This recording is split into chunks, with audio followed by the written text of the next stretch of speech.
Assalamu alaikum wa rahmatullahi wa barakatuhu. Bismillahir Rahmanir Rahim. Inna alhamdulillah. Wassalatu wassalamu ala ashraful anbiya wa mursaleen. Sayyidina wa habibina al-Mustafa. Rasulullah sallallahu alayhi wa ala alihi wa sahbihi wa sallam. Wa man ittabi'ahum bi ihsani ila yawmiddin. Wa la hawla wa la quwwata illa billahi al-aliyyul azim. Alhamdulillah, we'd like to welcome you all to tonight's rendition of the Black Imams Roundtable. I'm Imam Faheem, aka the Imam of the Boom Bap. To my side, but not, I'm just on the side on the screen, but this is our leader, and our esteemed Sheikh, Imam Amin Muhammad of Masjid Muhammad of Atlantic City. And below us, just on the screen, but definitely above us in status and rank, is Imam Naeem Abdullah, the Imam of Masjid Mukmin in Pittsburgh, alhamdulillah, and we make up the Black Imams, alhamdulillah. So we're here tonight to engage you all again. We thank you all for joining us tonight. We ask Allah subhanahu wa ta'ala to make this gathering beneficial and make it sincere for his sake, and we ask Allah subhanahu wa ta'ala to accept it from us. Amin. So let's get down to the nitty-gritty. Let's get down to business. The first thing, inshallah, please try to like and share this session, inshallah, on your platforms, so we can get around those algorithms and, get the word out to our people, inshallah ta'ala. And the second thing, drop that bread, we put all the ingredients in the oven, you put it on top so that bread can levitate and it can grow, inshallah ta'ala. Our suggested donation is $5 per, $10 per person. Wait, I'm going backwards. $10 per person, And today's price is not yesterday's price. Yesterday's suggestion is not today's suggestion. So inshallah, try to increase those hasanat, maybe give for yourself or one other person or two other people, or do a 5 for 1, or being the, esteemed people that you are equal to 10 people. So get the amount of 10 people, inshallah ta'ala, so we can hit this goal, knock it on out the park, and be done with it, inshallah. We ask Allah subhanahu wa ta'ala to double and multiply your reward and increase your provision, and alhamdulillah, accept it from us. Amin. All right, so tonight's discussion, we're going to be talking about establishing religious foundations and the importance of us really, having a solid foundation of what we're learning as far as a curriculum and a methodology and what we need to learn, and when we think about this in the context of, what we've been exposed to, especially in North America, that, the true teachings of Ahlul Sunnah wa Jama'ah, has been absent, if you're talking about in the time span. And, some of the work that we're doing in trying to establish foundations, religious foundations, we are making up for missed time, and because of the advent of certain things, certain methodologies, certain approaches, and certain positions that people have taken that have kind of marred the beauty of true Ahlul Sunnah wal Jama'ah. And then when people who are speaking up with voices who are trying to represent the true Sunni creed and the true Sunni methodology, it seems problematic in some instances. So, and one of the things that has been absent in the attempt to make sure that the teachings, the true teachings of Islam are being spread, is that we haven't really had any solid foundations. And so one of the things that we need to work on, inshallah ta'ala, is making sure that we have solid foundations, solid curriculums, and people who are solid in their approach and in their learning and in their instruction, and also in their teaching, and also in their ability to articulate. And I think that's one of the biggest things that we need to have as a foundation, is that people are solid. Unfortunately, in this time that we live in this modern technology era, there's so much information that there's information overload, and it's really hard to stay focused on certain things. You can go here and hear something nice, and you can go here and hear something nice, and then behind the scenes, it may be something totally different or something totally opposite of what you may be learning as a foundation. And not everybody has the propensity to really decipher all of this and sift through all of this information. And that's why having a solid foundation is very important. And as you know, on this platform, we really try to focus on, studying proper Sunni creed, when we are Ashari, Maturidi, and at times we are from the Fudala min al Hanabila, and and whoever agrees with the Ashari Maturidi creed. We follow the four madhahib. We are Hanafi, Maliki, Shafi'i, and Hanbali in our fiqh. And then in Tasawwuf, we follow tariqas, inshallah, those that are acceptable, and having a spiritual path. And so this is the traditional way of Islam. And as you know, this way is at least the last 50, 60 years or so that, and even further than that, has been under attack.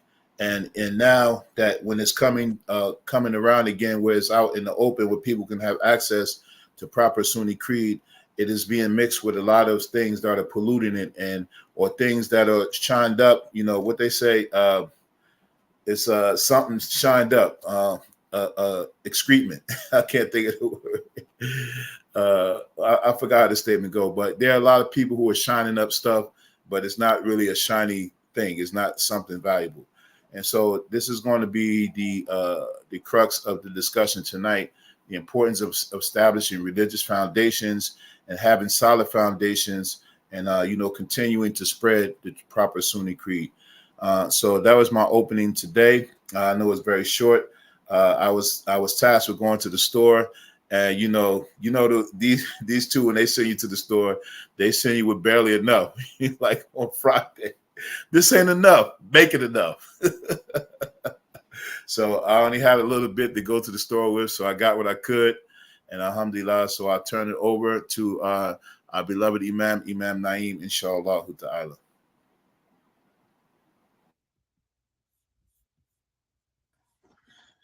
Alhamdulillah, Alhamdulillahi Rabbil Alameen, wa sallallahu ala Sayyidina Muhammadin wa ala alihi wa sahbihi ajma'een. Amma ba'd. Assalamu alaikum wa rahmatullahi wa barakatuh, everyone. Matter of fact, I'm not going to say that, because you know how when you say my thing is going to be short, it don't be short, so I ain't going to say it this time. Inshallah. When you look at the history of our people, our folks in this country, Black people, the ones whom they call African Americans, when you look at how we've come to Islam, it is like an obstacle course. We talked about this last week. We're trying to get back to our roots, our foundation, Islam. There's enough anthropological proof to suggest or to plainly state that many, if not most, of those who were kidnapped and brought here and turned into slaves were Muslims.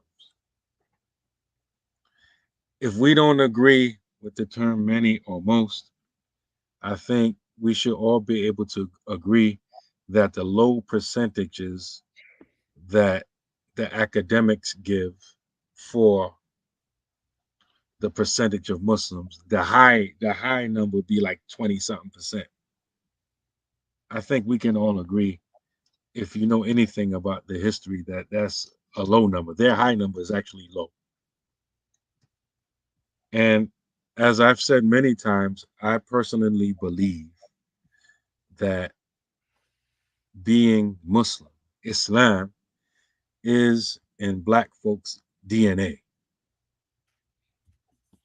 This is my personal belief. You don't have to agree, but I personally believe that. And so I believe that when you look around the world at the mass conversion rates of people to Islam, for a long time, our people been the highest rates of conversion compared to any demographic on earth. When you look at that and think about that, on top of the fact that for the most part, no one, no group, no organization has specifically targeted us with da'wah. Say, we're going to go after these people and give them da'wah, invite them to Islam. In spite of that, we still remain the largest demographic embracing Islam without no organized da'wah campaign targeted to us. People who are already Muslim target a whole lot of other folks when they come to this country, but they don't target us. But once again, in spite of that, highest conversion rate. Like I said, once again, I believe that is because it's in our DNA. This is part of our history, our legacy. The so-called woke community or the conscious community, they don't like it. They follow their Eurocentric masters and dilute, change the history of Islam when it impacted and affected and interacted with the African continent. Well, alhamdulillah, Islam is a way of life that produces literacy, and the Muslim scholars on the African continent said that Africans, Black Africans, embraced Islam without being conquered by anyone. Specifically, Sheikh Ahmadu Baba of Timbuktu said that. The Sheikh who quoted him in his book, Bayan Wujubul Hijra. So in our Islamic scholarship, it is documented that the Black Africans who we are descended from in our DNA, they became Muslim without being conquered by anyone. And many of the people who were brought here were Muslims and had their Islam, most of them, forcibly extracted from them. The most famous of those examples is Kunti Kinte. There were many more Kunti Kintes. But in spite of that, their descendants are still coming back to Islam. And so the enemies of Islam have said, I believe, we can't stop them from becoming Muslim. Let's make sure they get an Islam that's not really Islam. So I said earlier that there was no organized dawah campaign targeted towards African Americans. I meant from amongst Ahl Sunnah, because you had a figure whose name escapes me. We just read about him, I think, last week in our Black Lessons classes. He was a Qadiani da'i. They followed a false prophet, Mirza Ghulam Ahmad, India. He came to the United States in the late 1800s, early 1900s, trying to give da'wah to white folks. Because a lot of people that come to this country, even way back then, they feel like, okay, we know the white people run this country. So maybe if we give da'wah to them, it will affect the whole of society. That's their thinking, a lot of them, even now, 100 years and some change later. But they realized at that time that their da'wah wasn't too effective. So then they begin targeting Black folks with their da'wah, talking about the Qadiani movement, call themselves Ahmadiyya. And so this is why in the early 1900s, you find so many Black people, like a lot of jazz musicians and entertainers, coming to Islam, quote unquote. A lot of them became Qadianis with that belief in a prophet after Prophet Muhammad sallallahu alaihi wasallam. They don't know. They just thought they were coming to Islam. Many of them, when they got their knowledge up, they left the Qadiani movement. I'm in Pittsburgh. You have a masjid the first Muslim mosque of Pittsburgh, and Cleveland has a similar masjid, the first Muslim mosque of Cleveland. Both of those communities are a result of black folks thinking that they taken Shahada, but they joined the Qadiani movement and realizing that that was not Islam and left that and formed their own masjids. And there's a lot of examples like that around the country. So I'm mentioning that history just to show how these how we've been targeted even way back then with the Islam that's not Islam, that's faulty, that's problematic in its primary pillars. The Muhammad Rasulullah completely nullified, but we're Muslim. And if you go from that time all the way up to the present, black folks have been targeted by similar groups. All of them have major problems in the creed, in the belief system. And so we go from one group, one manhaj, one methodology, one jamaat with a faulty creed to another one and another one and another one and another one. And many of our folks right now are caught up in that. We go from one example of a faulty creed to another example of a faulty creed. And so this what brings us to talk about what we intend to talk about today, establishing religious foundations. How can we stop this? Why is it nonstop? We go from one group to another group to another group. We're 100+ years going through this. I believe that one of the main reasons that we're going through this is because we're almost allergic to proper education. Not every one of us individually, but in mass, a lot of us are allergic to proper, organized education. And those of us who don't have that allergy in the secular world, like when it comes to ways to make our money, we understand the necessity for organized and structured education with a curriculum. That same person, you demand that of them in Islam, they have a problem with it. They don't want to get into no school. They don't want to start with a basic book and learn basic books on that level, and then gradually move up and up in each subject matter. They see how it's valuable when it comes to making money, but when it comes to worshiping Allah properly, they don't see that. And so because we remain ignorant of deen, and we most of us don't even know that an Islamic curriculum exists. And those of us that know that it exists, we're fighting it tooth and nail. We're running around with slogans like I follow Quran and Sunnah. I don't got to follow no madhab. But the Sunnah that is collected in the books of Hadith that a lot of us like to read, all of those people who compiled those Hadith follow the madhab. 9 times out of 10, the scholars you're going to quote follow the madhab. That's the elephant in the room that nobody wants to talk about. Or they say we're being too dogmatic if we talk about it. Or we talk, you got to follow no method. You ain't got to follow no school and creed. Man, that's just too dogmatic.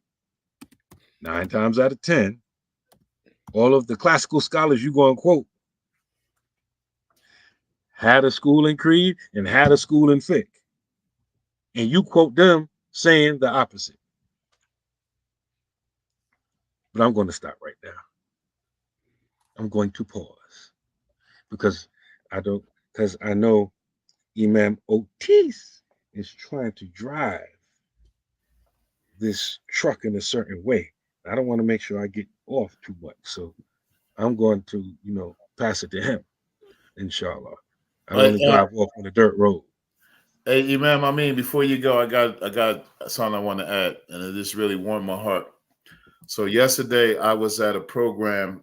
They're doing something that's called a Second Look project, where they're trying to, they're discussing the aging population of prisoners, and they're trying to pass a bill that like prisoners that are 60 and over, that that serve at least 20 years, they like looking at their sentences and releasing them because it's an aging population. They're getting sick, and they was talking about data that shows that locking people up for that certain amount for those number of years never really made society any safer. So it's like, what's the point?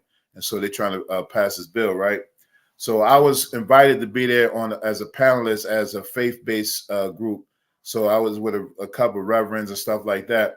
And so they read our biographies, right? And they was like, Imam Faheem is one of the imams of the prestigious Black Imams Roundtable. And when I heard that, man, my heart was warm. I was like, because they was asking me what I said, nah, you put that in there. And they was asking me what it is. I said, Tuesday nights at 7, you can check it out. So I just wanted to throw that in there. I don't know if that was a shameless plug or not, but it was a plug nevertheless. All right, I'm done. No, the Black Imams Roundtable definitely has pushed us to a level of being recognized that probably none of us had before, because everywhere I go, it's like, I was thinking about this funny, this side heartwarming story. So I took my wife and kids to the mall, get some clothes for the kids. Well, let me ask while I'm at that. Do y'all men do like me? I don't want to dress the kids all up, so I find the simplest sweatsuits that I could just put them on the boys and let's roll, right? Like all that. So I know where to get just top, bottom, 4 of each for each of them. We could just get up and go. All that ironing, no, I don't want to do all that. Just put it on and let's roll. All right. So that's why I went to the store. So as we're walking through this outdoor mall, and people walking up looking at me like, is that him? Is that him? Right? You can see it in the face, right?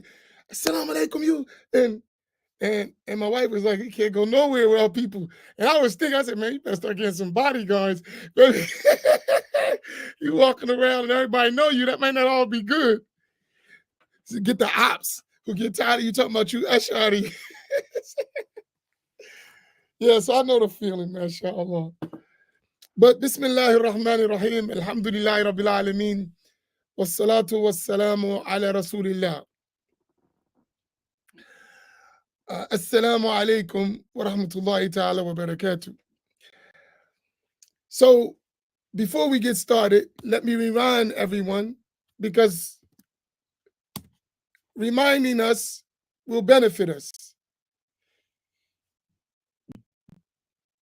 We're on a mission here, and we have several missions. The priority is to teach the proper creed, practice of Islam. That's the priority, so that we can make it to Jannah in safety. That's a priority. So everything we're doing is based on that. We don't have any other main objective, that we learn and practice and become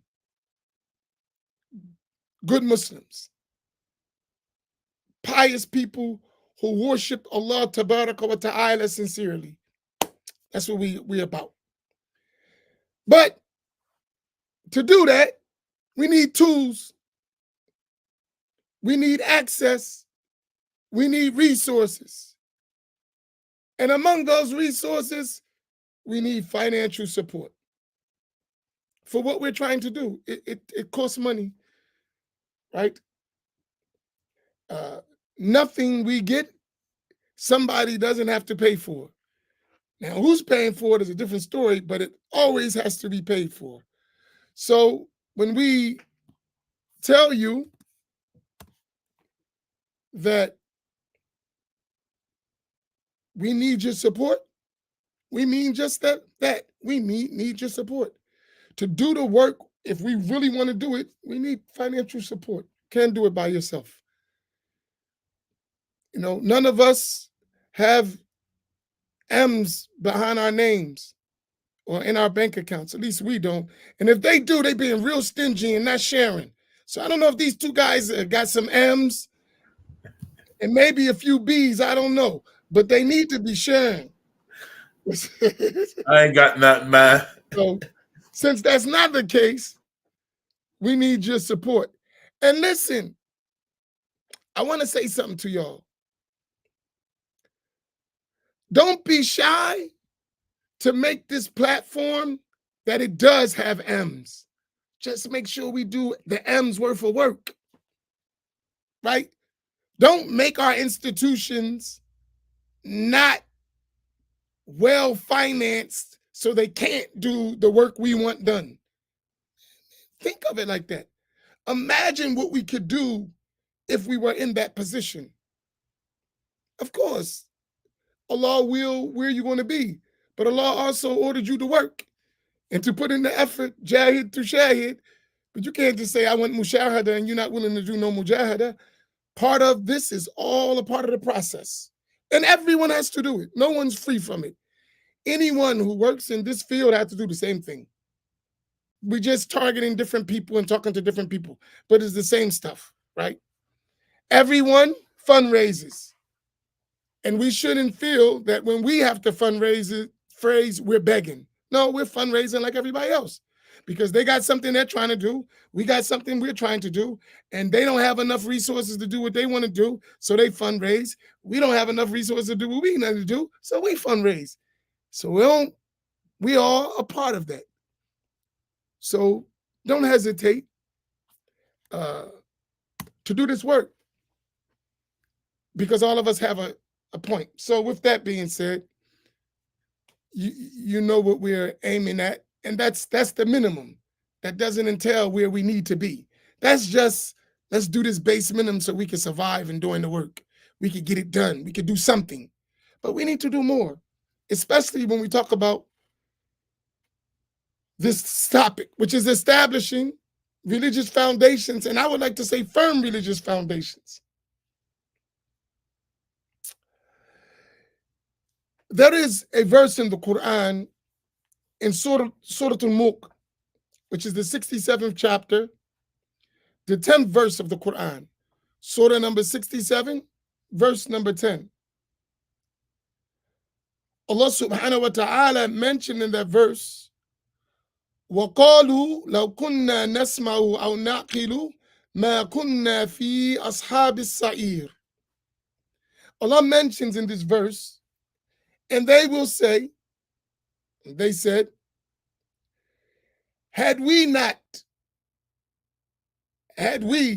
just listened and used our intellects, we would not be among the companions of the hellfire. That's a deep verse. If we would have used our intellects, we would have listened to the prophets and messengers, we wouldn't be in the hellfire. So in this verse, Allah mentions two aspects that are necessary for guidance. Number one, listening to the message of the prophets and messengers. So, and that is taking that. So in our case, our prophet and messenger is Sayyiduna Muhammad sallallahu alayhi wa sallam. So we need to listen and we need to take what he gives to us. Whatever the Prophet sallallahu alayhi wa sallam gives you, the messenger gives you, take it. And whatever he prohibits you, refrain from it. So that's our listening part. Then he mentions using the intellect. We need to think and ponder, use our faculty of reasoning and understanding to come to the truth. And if we combine those two, we won't be of the people of the hellfire. وَقَالُوا لَوْ كُنَّا نَسْمَعُ أَوْ نَعْقِلُ مَا كُنَّا فِي أَصْحَابِ السَّعِيرِ.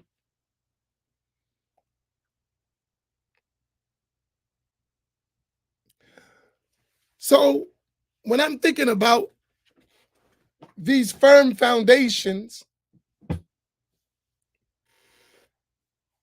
I start thinking about how do we do that?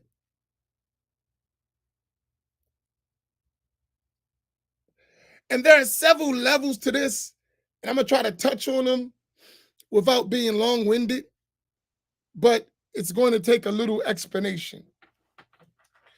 And I think the first part is understanding our condition.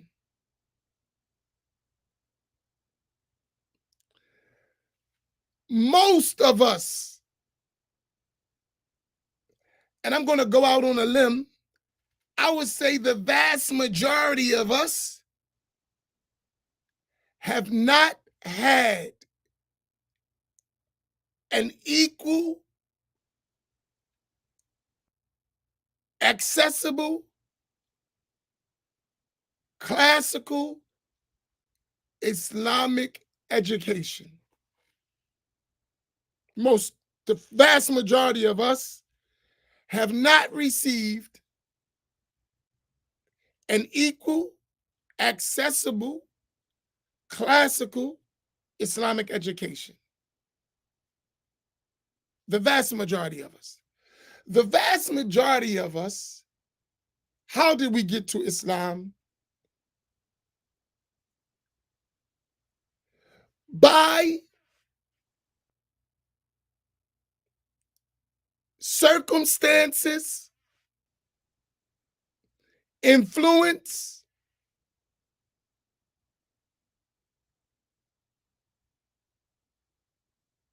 and emotional feelings.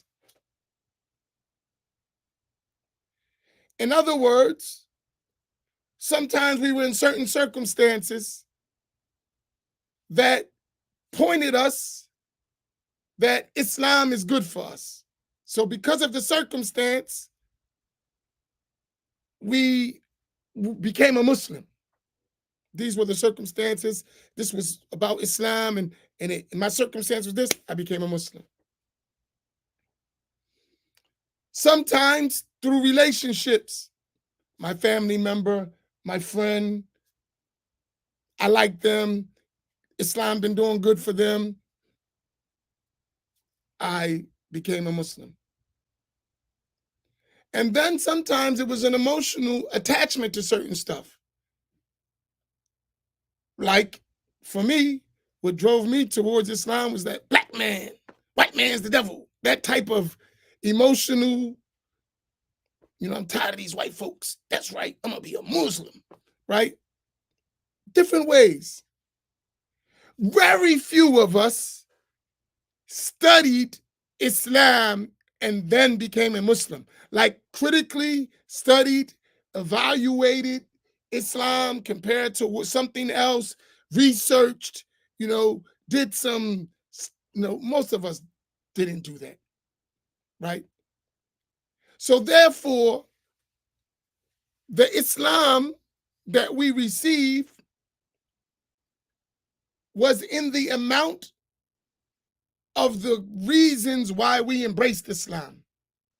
Once that need was fulfilled, that's usually where we really stopped. I would go to say that's the vast majority of us. There always are exceptions, those who did do that, but they're not the majority. And then those who did do that, the question becomes, what was accessible for you in terms of educational resources to really do that? And that's going to be contingent upon where you were at and the amount of access you had to sources. Just facts. We just talk about it. And if we all sat down and just kicked it without all the, trimmings of fake piety and just had a real talk, you would see that's the case of most people, most of us. So if that is the case, and this is just my thoughts about it, we didn't have a chance to even listen properly because we didn't have all the things to listen to. So when he says, لَوْ كُنَّا نَسْمَعُ, when Allah mentioned that, meaning we heard from the messengers, we didn't even have the information from the messengers to listen to in the first place. أَوْ نَعْقِلُ, and we didn't make an intellectual approach to it, so we didn't really use that much. The two things that would save us, we didn't have easy access to. So I'm not going long. Are y'all following me? Because I'm trying to build something. So tell me if, no, we don't know what the heck you're talking about. What's all this philosophy, Aki? Where's the Quran and Sunnah, brother? That was a verse of the Quran. Didn't you hear it? Right? I said it. I call Allah, wa call Rasulullah, sallallahu alayhi wa sallam. That was call Allah. I'm coming with call Rasulullah. Just be patient. Hold your pants. Right?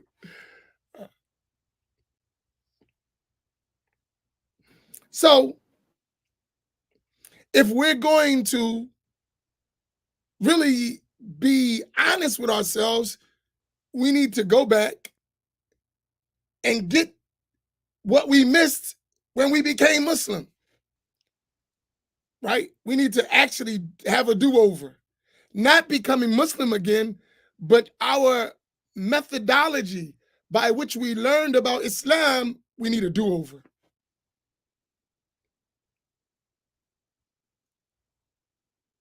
So we need to go back to the meaning of this verse. وَقَالُوا لَوْ كُنَّا نَسْمَعُ أَوْ نَعْقِلُ. So now, what do we need to hear?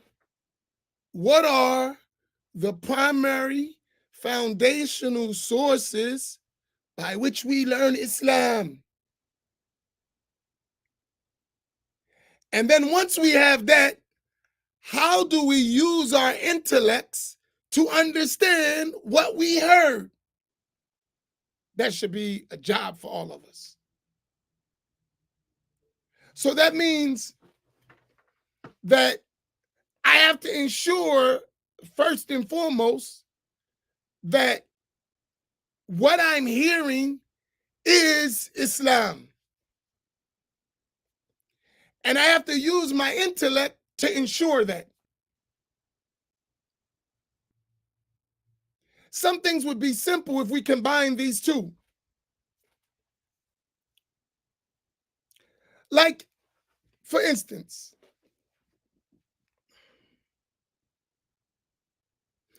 you have a guy talking about Quran and Sunnah, and we never ask him in our midst, from where did you learn, bro? Like he's just kicking it. Allah said, and the messenger said, and the scholars. Where did you learn from? Like, who taught you? Like, we would have a whole conversation, and that would never cross our mind. And dude is talking with authority and actually never studied with anyone. Actually, the things he's talking about, he's never studied them. He just read a book. He's as like that guy on Living Color, the Wayans guy, when he was in the jail kicking it.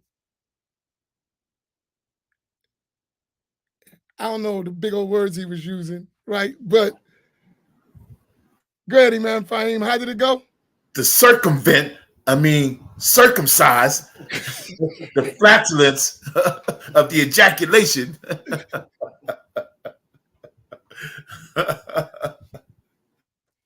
Right?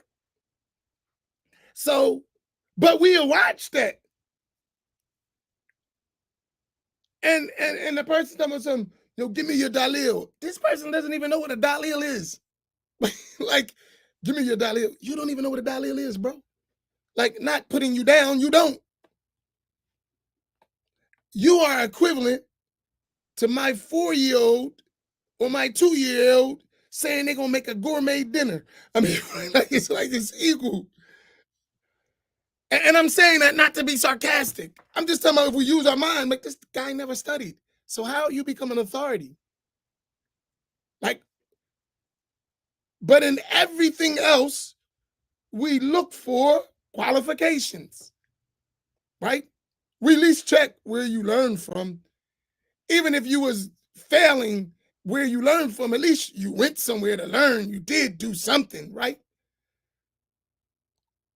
That's the part of hearing, transmission. Then having the actual intellectual capacity to understand. Because a lot of times we're not talking about knowledge itself. We really sometimes we talk about understanding. And then that takes into the intellectual capacity of the person who's talking, right? I said this wasn't going to be long, maybe, but it is a long discussion because it's actually learning how to think and then how to apply that to our reality. So I'm gonna sum this up because of my mind, I have so much to talk about. I really, subhanAllah. So when we are learning our deen, we need to have some foundations. And I'm going to give you some quick foundations. Number one, we need to learn what we're supposed to believe. Number two, we need to learn what we're supposed to practice. And number three, we need to learn how we are to be, how we are to become. Those three things. What we're supposed to believe as Muslims, what we're supposed to practice, and how to do that, and what should we become in terms of the outcome of all that. In other words, we need to take care of our mind, body, and soul. And Islam addresses that through the study of al-Aqidah, which relates to what you're supposed to believe, the study of al-Fiqh, which relates to what you're supposed to practice, and the study of at-Tasawwuf, which talks about how you should become. Those are foundational things that we must learn about.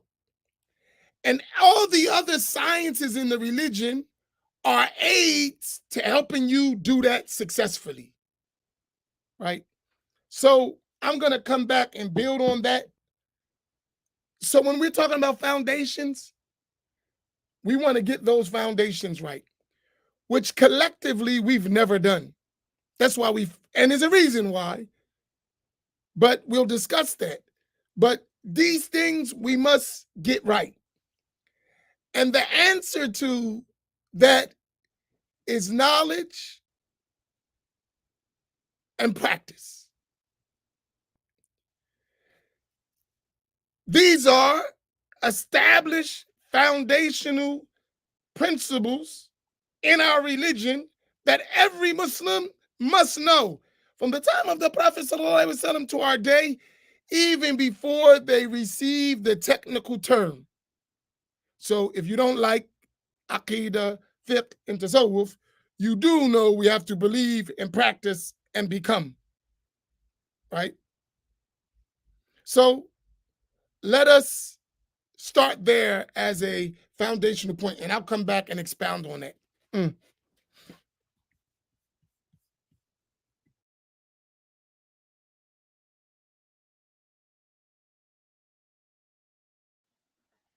Is Imam Faheem frozen? No. No, you got next. Oh, I got next now? Yeah.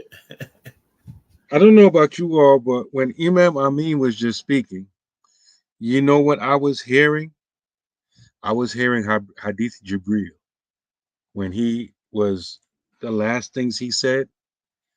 The last things he said about Islam, Iman, Islam, and Ihsan, and the sciences that relate to teaching them, Aqidah, Fiqh, and Tasawwuf. He summarized for you the intent of Hadith Jibril. You know, when Jibril came in the form of a man wearing all white, extremely black hair, no signs of travel appeared on him, and he asked him about Islam, and he told him the 5 pillars. He asked him about Iman. He gave him the 6 articles of faith, and he asked him about Ihsan, and he answered the way he answered. And then he asked about the hour, and he said one question doesn't know any more about it than the questioner. Then he asked about his signs, and then its signs, and then he answered him, and then he went away. And then some time had passed, and like for example, in a narration that most of us are familiar with from Umar ibn al-Khattab, he asked Umar, "Do you know who the questioner was?" And he said, "Allah and His Messenger know best." He said, "Hada Jibril atakum yu'allimukum dinakum." That was Jibril. He came to teach you your deen. The scholars extract from that everything that was asked and answered is a summary of the deen. Is a summary of the deen. So if you look at those 3 broad categories, Iman, Islam, Ihsan, faith, practice, and spirituality, and you look at our situation, going back to what I was saying before, you're going to realize that we've been set up. We've been targeted, derailed, and sidetracked from acquiring those things. Like I said, there's always some booby trap in the creed, the belief that makes us diverge from Ahlus Sunnati wal Jama'ah, from the Islam that the Prophet ﷺ came with. If you look in the outward practice, we're booby trapped and sabotaged with that too, because the bulk majority of us believe that you can do this the way you want to. Follow a school or learn from a teacher or anything. You can just get it however you want to get it. You can pick up the primary sources yourself, even though you're not equipped to understand them at all in any language, and interpret the deen yourself. Forget going to school or method. No, man, it's Quran and Sunnah. And spirituality, oh, that's an innovation, even part of the deen. That's not even a part of the deen. It's some silly, deviant stuff. Spirituality, what they call in English Sufism, no, that's grave worship and shirk. So if you look at our situation, the bulk majority of us think like that. We think that the actual practice of Islam is not Islam at all. And before I pass the microphone again, when Imam Amin was talking, I was reflecting about one particular person who I see his voice is getting louder and louder in opposition to us. And sometimes I'm reading comments, I'm like, do these people not realize that some of us know you in real life? Like one person who's getting more vociferous with his argument, this person is barely literate in English. Wait a minute, living color right back. What did you just say? Vociferous, or animated, or hype, or they say we're dogmatic. He's dogmatic in his criticism of us. Almost any stat when somebody comes on and says against us, he'll be right there. That's right. Right. Could you please take it easy on me? I'm still trying to get super derogatory. The point I'm making, because it goes back to another point Imam Amin made. Like I'm looking at one person. I know him. I haven't seen him in a long time, but I know him. This person is arguing subtle points in creed, and this person is barely literate in English. And you on social media arguing about creed, like, bro, if I put that paragraph in front of you to read it, can you read it to me? And if you can struggle with reading it to me in English, can you tell me what it means? Do you comprehend it? But you on here arguing about creed. and subtle points in creed, and what's the right creed and what's the wrong creed. Like, come on, bro. Like, this is the stuff we dealing with, and this is why it's not good to argue with someone, right? Always arguing with people. You argue with somebody that forget Arabic and Islamic science. He's barely literate in English. Like I'll be scratching my head like, not you. Like, for real? Come on, man. But it's been a long time since I've seen the brother. Maybe he's taken some remedial courses since then, and maybe his literacy is up higher and he can understand now. Because it really has. It's been a long time. But I know most of us, a lot of just sad to say, we're allergic to learning. A lot of us, whatever we got when we 16 to 18, this is where we at, right? Most of us is not going back to school to learn nothing. And I think that is really carried over into Islam for a lot of us. We don't really want to learn. We just good with slogans, little bite-sized information and stuff like that. Something that you can hold on to, a little slogan. Don't really take too much pondering and thinking and research, and we just run with that. These are some of the type of people that we're going back and forth with. Well, y'all going back and forth. I'm not going back and forth with nobody, right? And so, they stopped learning a long time ago. And what we're talking about requires learning. And a lot of our people are allergic to learning. And the ones who aren't, those of us who aren't allergic to learning in general, we don't have a problem learning when it comes to money, getting over that learning curve, and if it's about some bread.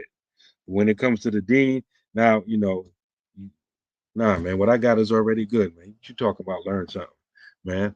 I've been Muslim 30 years. What you talking about? I got the wrong creed, man.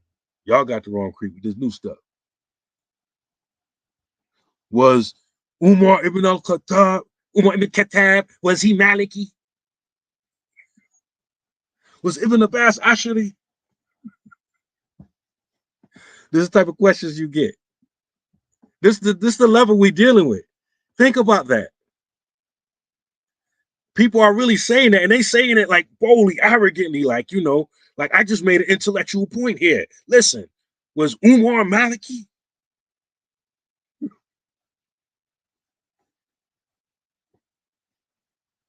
I mean, we need to really think about what we're dealing with. And listen, there's a learning and comprehension issue going on here.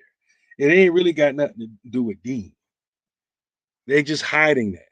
What we're seeing is like, in school, when you're young in school, and the child has been passed up in the grades, but he really don't know how to read, and the teacher says,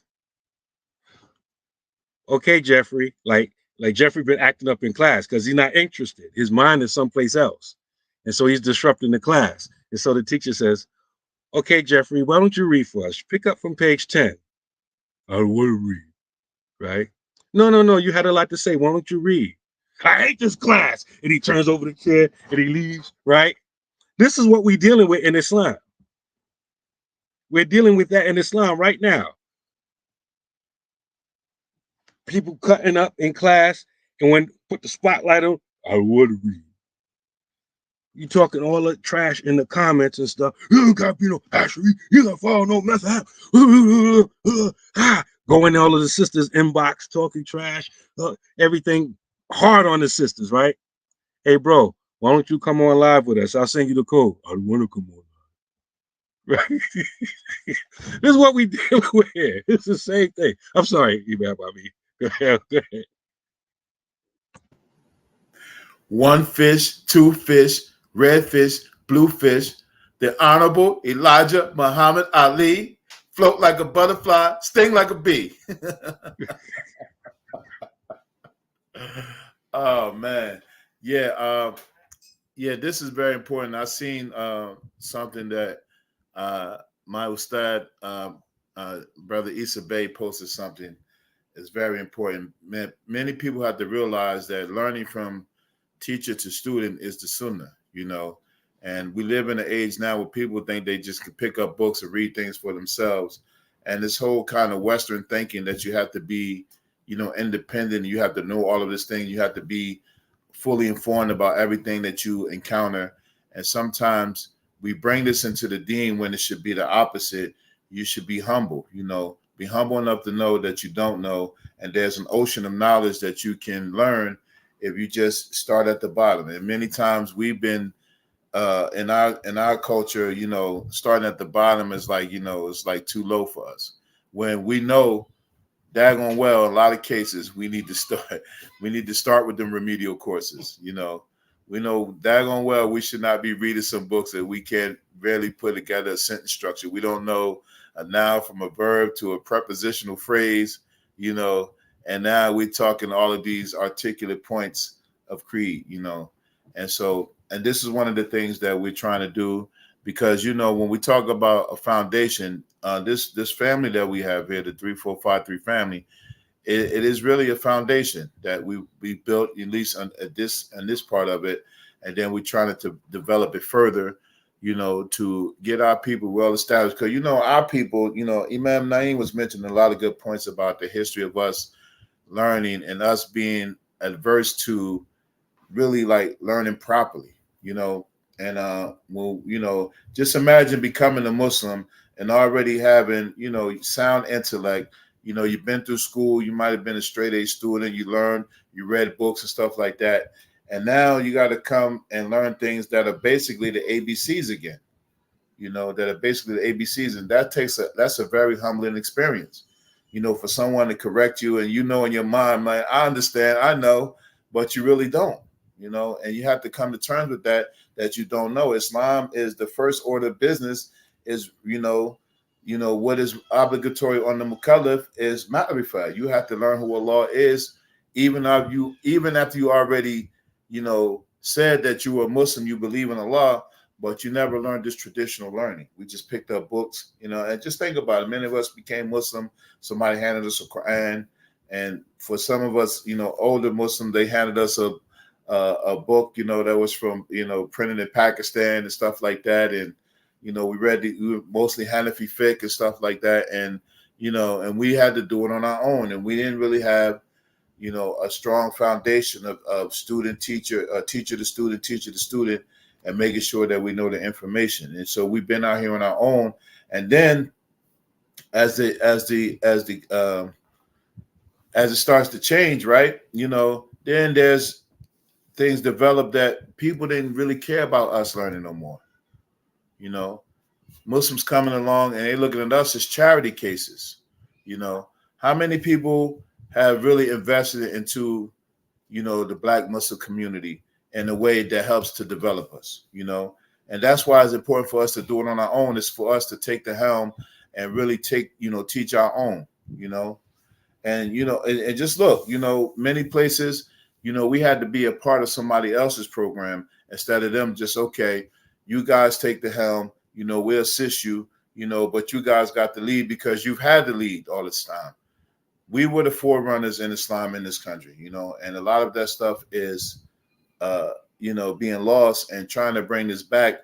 It seemed like we're rabble rousers, seem like we're troublemakers, but we're just trying to take care of our people, and not the exclusion of anybody else, but just making sure that our people are being properly served because of the deprivation and because of the denial and the neglect that has been for us. So, establishing these religious foundations is very, very, very important.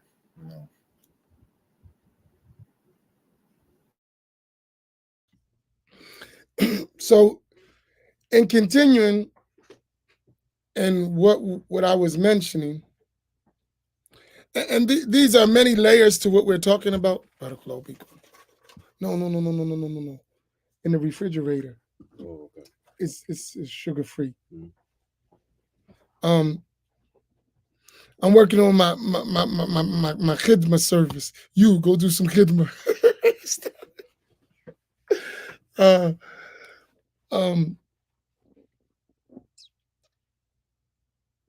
So going back to those foundations, I want to knock off something, and I'm gonna come back and address it because I got to get ready to go pray. I was listening to one of our detractors, and his suggestion was that don't be teaching people Ash'ari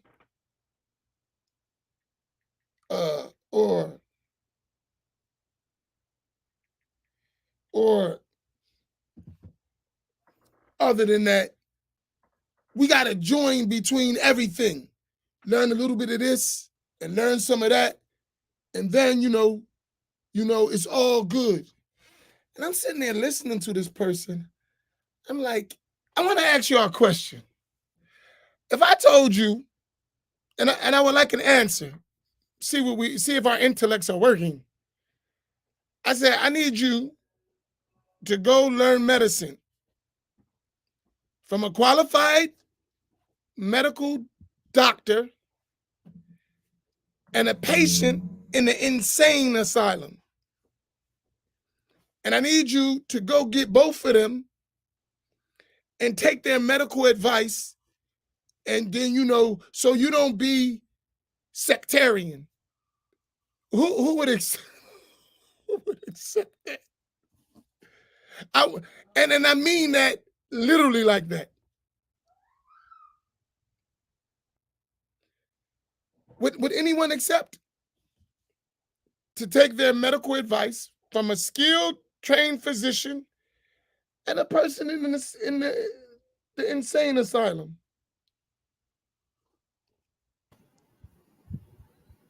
I don't know. Crazy people don't be lying. No, but you're going to get medical advice from him. Nah. I get the advice on how to impact the medicine that he took, with how it made him feel. He can tell me that. So when a person says, study Ash'ari, study Salafi, that's the equivalent. And what do I mean? By both claims, the Ash'aris in creedal practices in their beliefs and some core issues, they think and believe what the Salafis is conveying, so-called Salafis, just use the name they use for themselves, right? Is impossible to attribute to Allah. And those Salafi people believe what the Ash'ari is saying is negating and denying Allah's attributes. There are two extremes that cannot be combined. Do y'all realize that?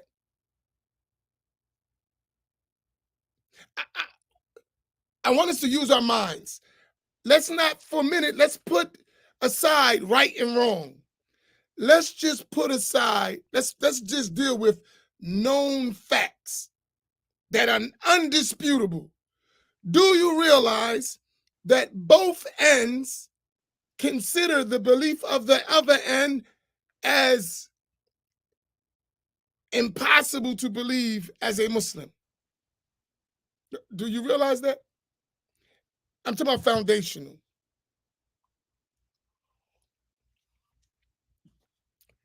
Being that's the case, it is completely illogical to tell me to take those two opposing understandings and make them one. It's just like insane.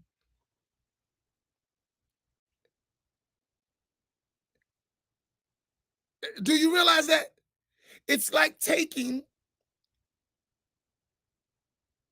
a qualified physician and an insane person and think you're going to come up with a cure for a medical problem because you're going to combine their advice.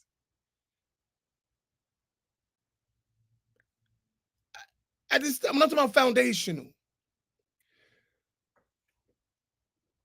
And people sitting there listening to that and liking and saying yes. I'm like, maybe they didn't understand what he's talking about.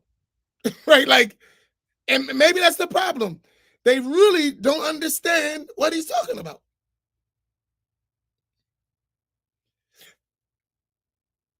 Because in order to do that, you know what you have to do? Cancel your intellect. In order to do that, you have to cancel your intellect. In other words, you have to take a circle and a triangle and make that a square. Now, I know I'm not that sharp, but I don't think if you put a circle and a triangle together, it becomes a square. Imam Naim, you are the resident genius around here. Does a circle and a triangle come together to become a square? Yeah, if you just study books alone and don't consult a teacher, and the one who wrote the book said that the square and the circle, the triangle can become a square, yeah. But intellectually, is that possible? Yeah, just abandon your intellect and call what you're doing intellect. So my point that I'm making, and I'm using this, instead of going into all these proofs, first I need to train your mind to be able to listen to what you're hearing from something you know. That doesn't make sense. Okay. Is it possible that Allah subhanahu wa ta'ala can exist without a place and at the same time be designated with a place? Yes, an uncreated place. Exactly. Suspend your intellect, right? Suspend your intellect.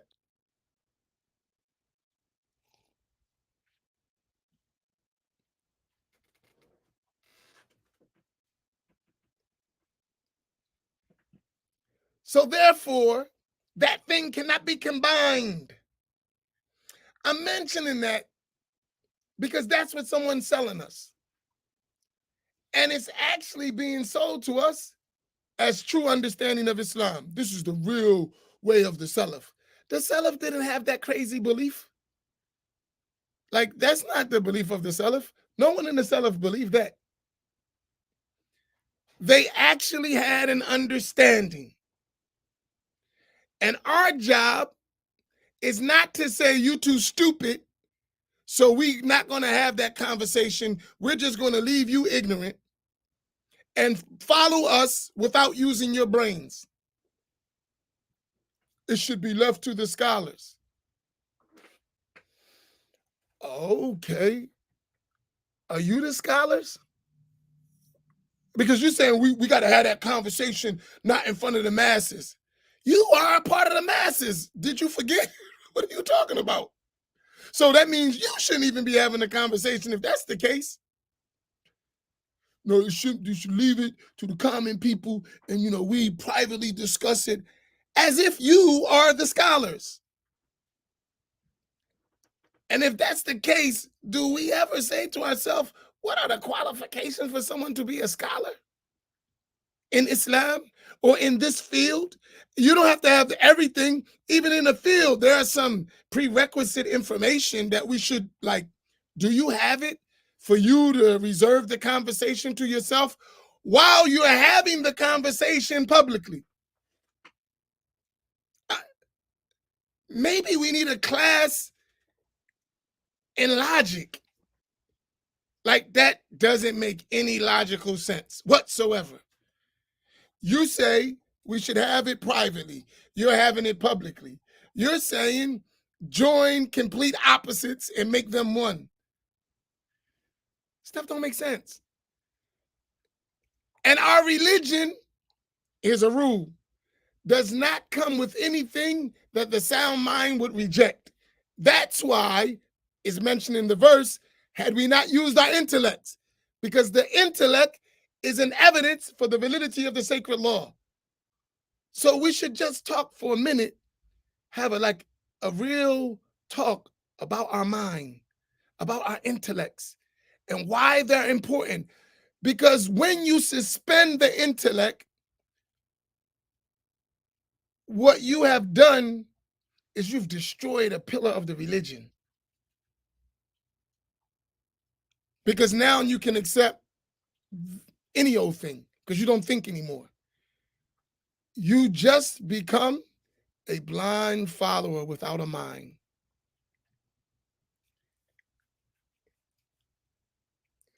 I'm going to give you one last thing and I'm going to go pray.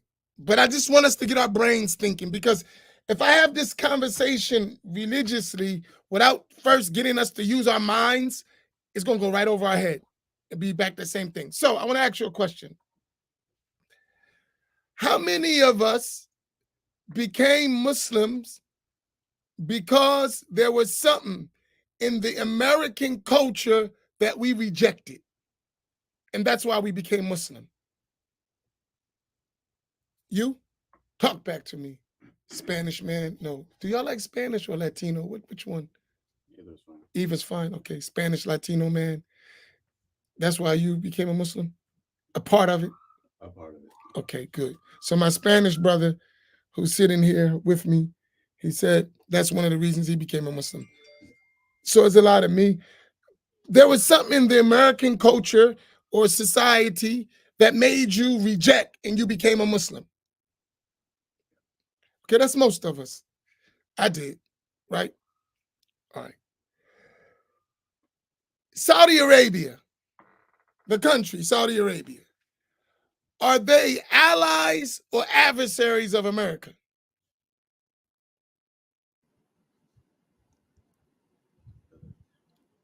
Together? They together? You sure? For the money. For the money. So they're allies. A question, not a trick question. We're using our brains. They're allies. Is it reasonable to think that they have an influence on the objectives and strategies of the Saudi Arabian government? Yes or no? Is that reasonable to think about? Like, since they're allies, they have some interest the same. Would that be safe to say? Yes. Knowing our government, would not our government try to have some influence on every aspect of their society? Would that not be safe to say? Oh, we got to go pray. I'll come back and build this. Imam Naeem, you know where I'm going, right? Yes, sir. All right, as a genius, can you continue that? Inshallah. I'm going to go pray real quick. I think the best way, Pick up and carry it on. I'll be right back. alhamdulillah, I think the best way to continue on going where Imam Amin was going is to remind you all of a real life situation I had with a brother a long time ago in the 90s. This brother was going to overseas to study. And he was trying to go to that country, Saudi Arabia. So I asked the brother, I was trying to stop him from going there, maybe consider going to learn someplace else, not there. I said, brother, do you think the American government loves Islam and Muslims and supports, the learning of proper Islam? He said, no. He didn't have to think about the question. No. I said, hypothetically, what would you do? What would your position be if the president got on the TV? And at the time, the president was George Bush, the second one. I said, what if he got on the TV and he made an announcement talking about how much they love Islam and Muslims and want to support the learning of proper Islam. And so they're opening some schools in America to teach Islam, government schools in America to teach Islam. I said, would you enroll in that school? He said, no, right? So now I'm getting to the part where Imam Amin left off. I'm going where he went, but I'm giving a real example. I'm embodying that example, right? I asked him, I said, I'm not saying that it's true, but follow me hypothetically. What if America and Saudi Arabia was cool, right? I said, just what if? We still talking hypothetically. Now, we know that they are. They've been like that. But I was talking to him. I said, just hypothetically, they was cool. Would you go to a school that was run by the Saudis, knowing that they're cool with America and they do what they say with regards to Muslims and a foreign policy and all that stuff, right? And so before I got a chance to really express what I was about to say, he said, I see what you're trying to do. Nah, I ain't going there. I ain't answering that. What did he do? He stopped thinking. He didn't want to let his mind come to the logical conclusion because he already knows that it's not hypothetical, it's a reality. But he still wanted to go there. And he didn't want to think that whole thing through so that he would give himself a reason not to go there because he wanted to go there. In that same vein, this is one thing I noticed, right? Saudi Arabia, they're like the foundation, the home base of the Wahhabi creed. Recently, in the last few decades, rebranded themselves as Salafi creed.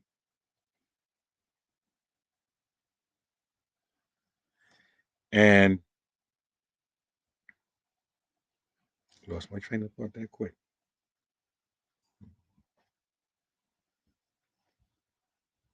They rebranded themselves, so they're the home base. Internationally speaking, right? Those groups of Muslims, you might want to put Muslims in quotes, that have the Wahhabi creed, the same Salafi creed that a lot of us have, groups like Al-Qaeda, Al-Shabaab, Boko Haram, ISIS, and many other lesser known groups, they have deemed them terrorist organizations. They catch you funding them, right? You could be in trouble, right? In their own reports, they talk about Wahhabi creed. They say it's a terrorist creed. Like in a RAND reports and all of these different research they do, they explicitly say the researchers, the think tanks that America uses to inform their policy, they all say that the Wahhabi creed is terrorism. That's what they say. So the three fundamental principles, all those groups I mentioned, they're reading those books, same books. That's internationally. Domestically, you can be a chaplain with the same creed, reading the same creedal books that ISIS and Boko Haram is reading, and get a job, get paid by the government, federal and state. Do y'all peep that? I don't know if y'all think about this now. On one level, this thing is terrorism, is bad. On another level, we're going to pay you to teach prisoners and stuff in the prison, most of whom are black. Have y'all thought about that? Internationally, this thing is no good. Their form of Islam, we don't like it. it's terrorism, and if we catch you sending money to them or whatever, we're gonna freeze your accounts or whatever, right? But domestically, you can have the same group, same book, same creed, same everything, and get a job by them.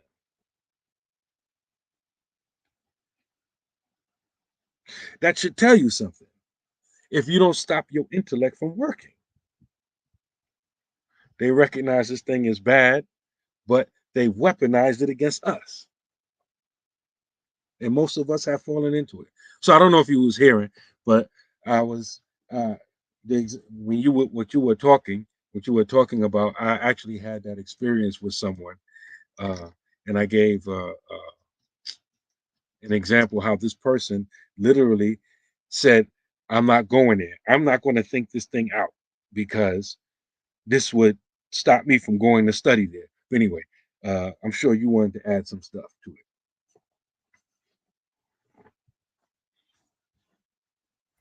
So now my point as I was going was just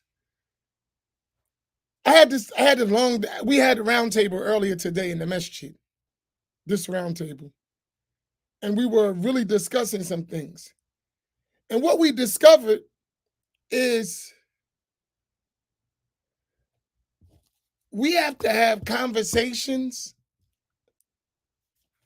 about things we can identify easily, establish understandings, and then move that into religious evidences and proofs in Arabic language and all that. But if we don't establish how to think first, and I say how to think, meaning that you need to use your intellect, right? It's not dismiss your intellect and just do what I say. That's what we've been told. So, right, and ultimately we've been told that by Saudi Arabia in the Black community. Don't think, here's your deen.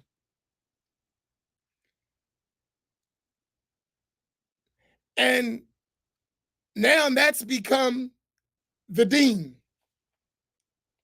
And we've never thought, are there any real opposing views? Why? What are you really saying? And what has others said? And how was it? Or like, that's all a thought process. But if you already used to not thinking, can you actually go through all that? Like you said, and I just, from what you said, the person was like, I don't want to think because then that means I can't go there and study. Well, if you got to not think to go there and study, shouldn't you think that's not where you want to study? I mean, if you have to not think in order to go there to study, shouldn't you think that's not a place where you want to study? I mean,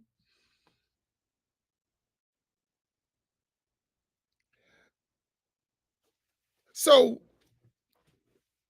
I just think because I have to get us to start thinking.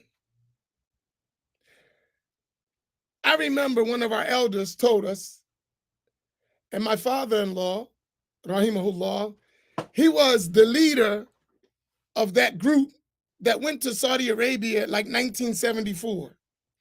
They got all the Black Sunni imams. I want y'all to listen to this. They got all the major Black Sunni imams. They flew them free to Saudi Arabia. They got them together, and you know what they got them together for? And they told me this, one of the elders, to announce Elijah Muhammad as the national leader of the Muslims in America. Saudi Arabia. Did y'all hear what I just said? Imam Mutawaf has mentioned that publicly many times on this platform. I first heard him say it in what's that city south of Philly in Pennsylvania? Chester. I first heard him say it in Chester, PA. They were there. My father-in-law was the leader of the group.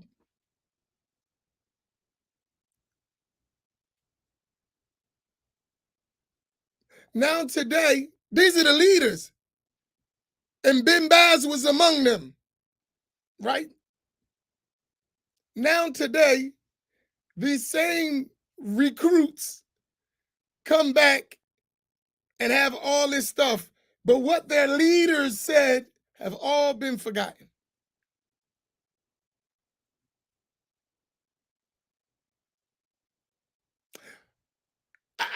I just like say to myself, these are just things we can think about. You know, that old Arsenio Hall, things that make you go, You know, like, do we think?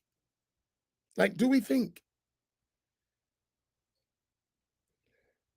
And for us to finally get it right, it's imperative that we use our minds.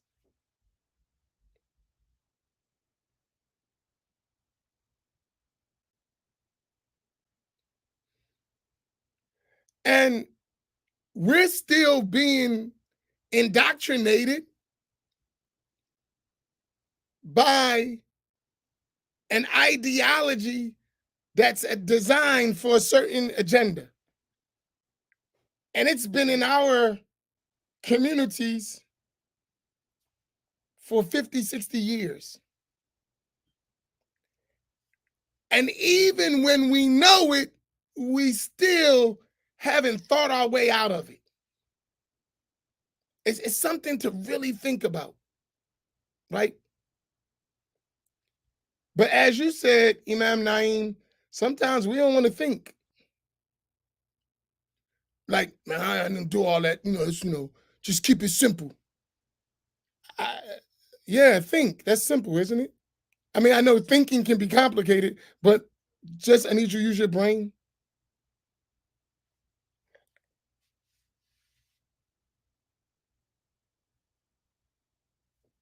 They told those black imams, they brought him to Saudi Arabia to make Elijah Muhammad the official leader of the black Muslims in America. They were Sunnis. Saudi Arabia supposed to be Sunnis. They know they have a doctrine, and Elijah Muhammad didn't have that doctrine. Did they tell those Sunnis to go follow that leadership?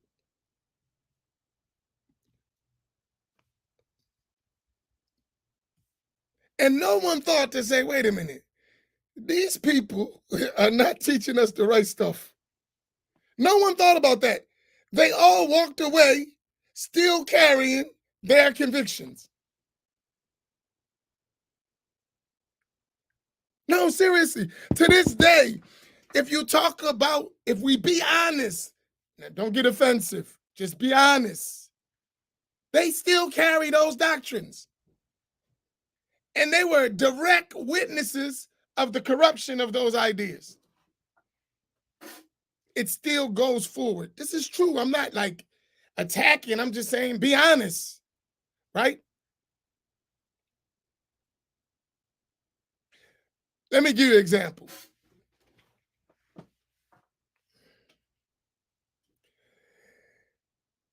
When we know something is problematic and we don't address those problems, we ourselves become problematic. We know something is problematic. We don't address it, we become problematic. And you can quote that, you can cover that with fake religiosity. Quote some Quranic verses, some hadith out of their context, no research, no real, background, and then cover the fact that you don't think.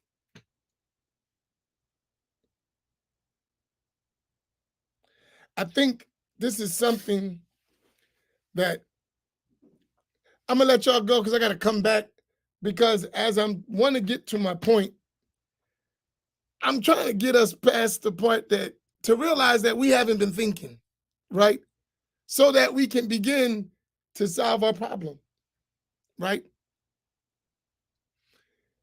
Because just waving the white flag on the battlefield of thinking is not a solution.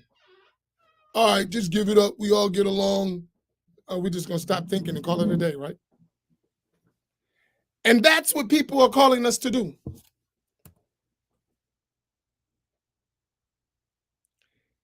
And there are many avenues by which they do that.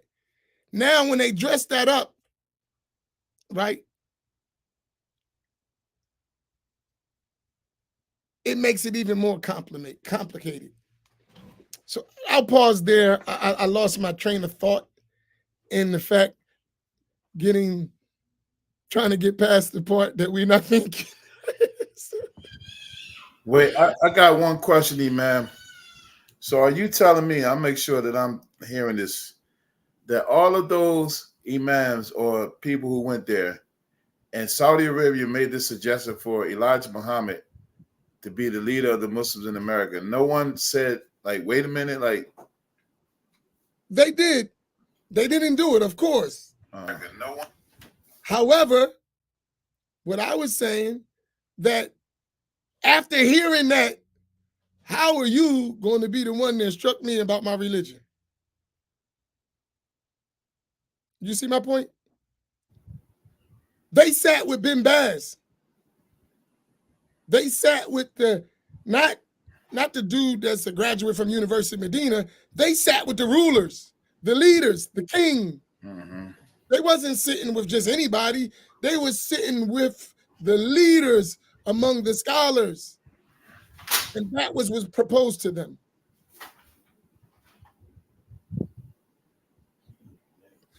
But today, because of the lack of, there's a lot of levels to this. But because the lack of access, they were still left with just that. And there was bread involved too. So we might not accept that idea, but we need that bread. And the bread came with, as my teacher said, feed the stomach, the eyes will remain silent. Feed the stomach, the eyes will remain silent. So if they're giving them the money, they see what's going on, but it's going to remain silent.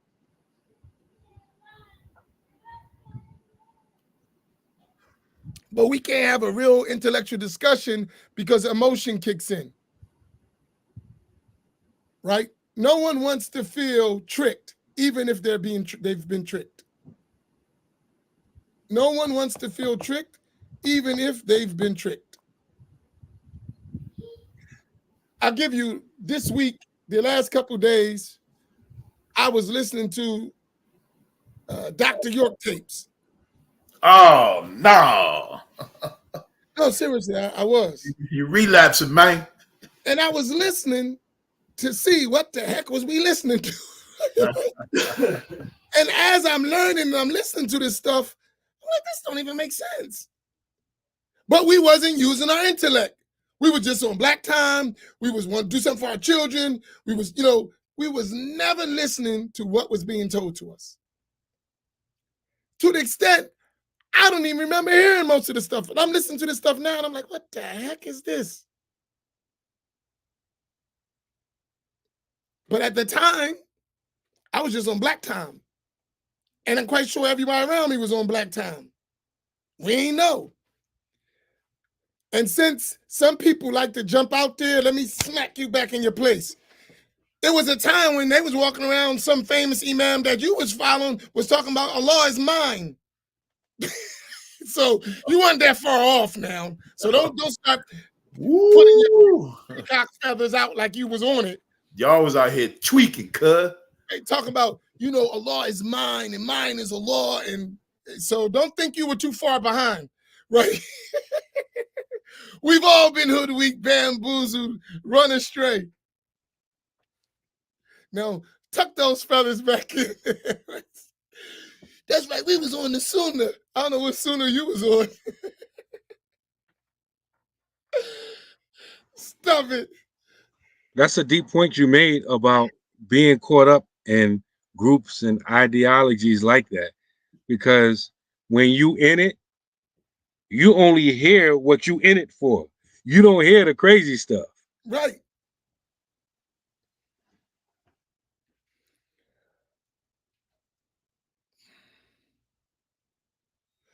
I was listening to this. I was like, you're talking about Tashbih times 50,000. What the heck is you talking about?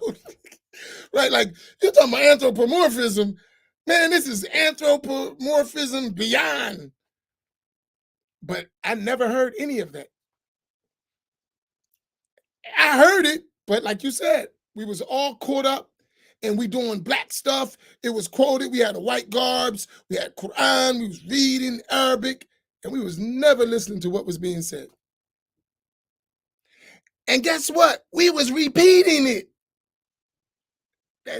But that'll show you when the intellect is suspended, things that are like insane will become normal. And it's the same way. Let me give you something. Y'all ready? Let me show you. Because some of us believe this. Here's the doctrine that we're being taught.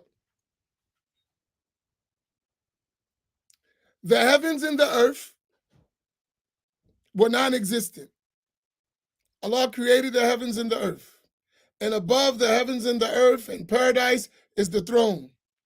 Then Allah rose above the throne. And he only comes down through the heavens to the lowest heaven above the earth on the last third of the night. And he put his foot in the hellfire, which is beneath the, and this is all literal, and you must believe it. Come on. Right? But we're being told that, and it's people who believe that stuff. Literally.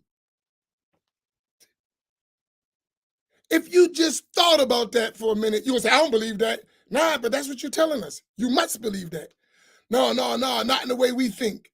Okay, then it's not literal. No, it's literal. But then literal is how you think. Oh, no, I don't think. No, not as we think, but it's literal. Do you understand what literal means, brother? This stuff don't make no sense. Right? It don't make any sense whatsoever.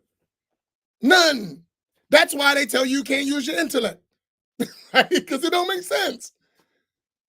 It's impossible to use intellect and come up with that.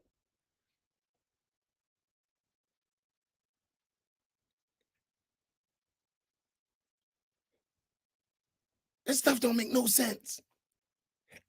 Right? But you got people walking around telling people that.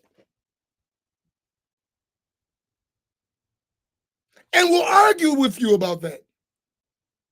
So if you refuse to use your intellect,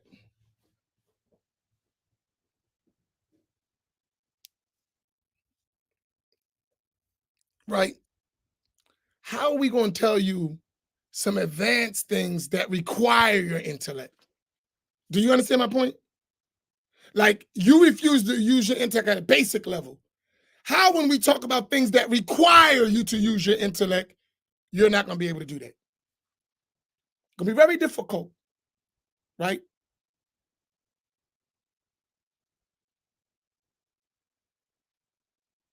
So I don't know, I got so in my mind trying to figure how to get us to actually think for a minute.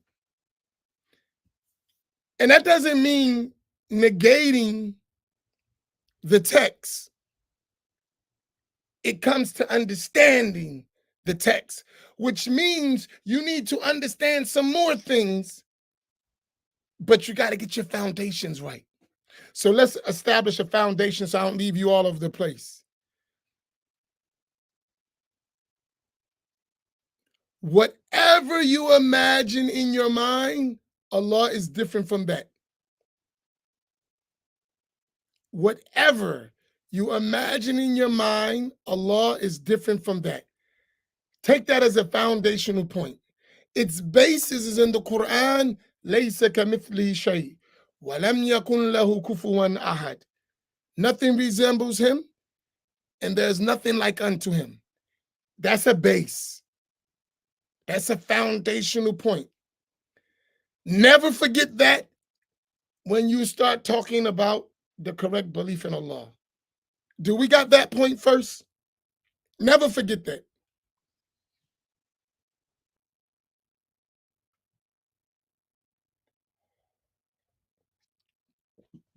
Because when we have these detailed discussions, it's going to ultimately go back to that. But if that point is skipped in the beginning, when you get down the road, you're not going to understand. In fact, you're going to believe something that's absurd.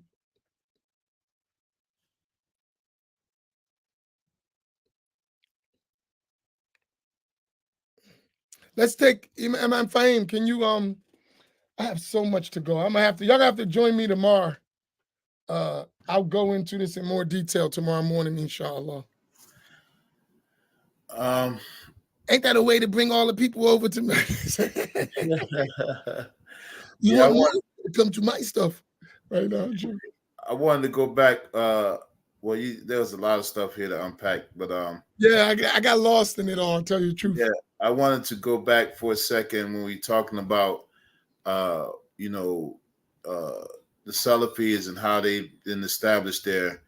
There's a book that I recommend people to read, and I put an excerpt with the name of the book in the comments.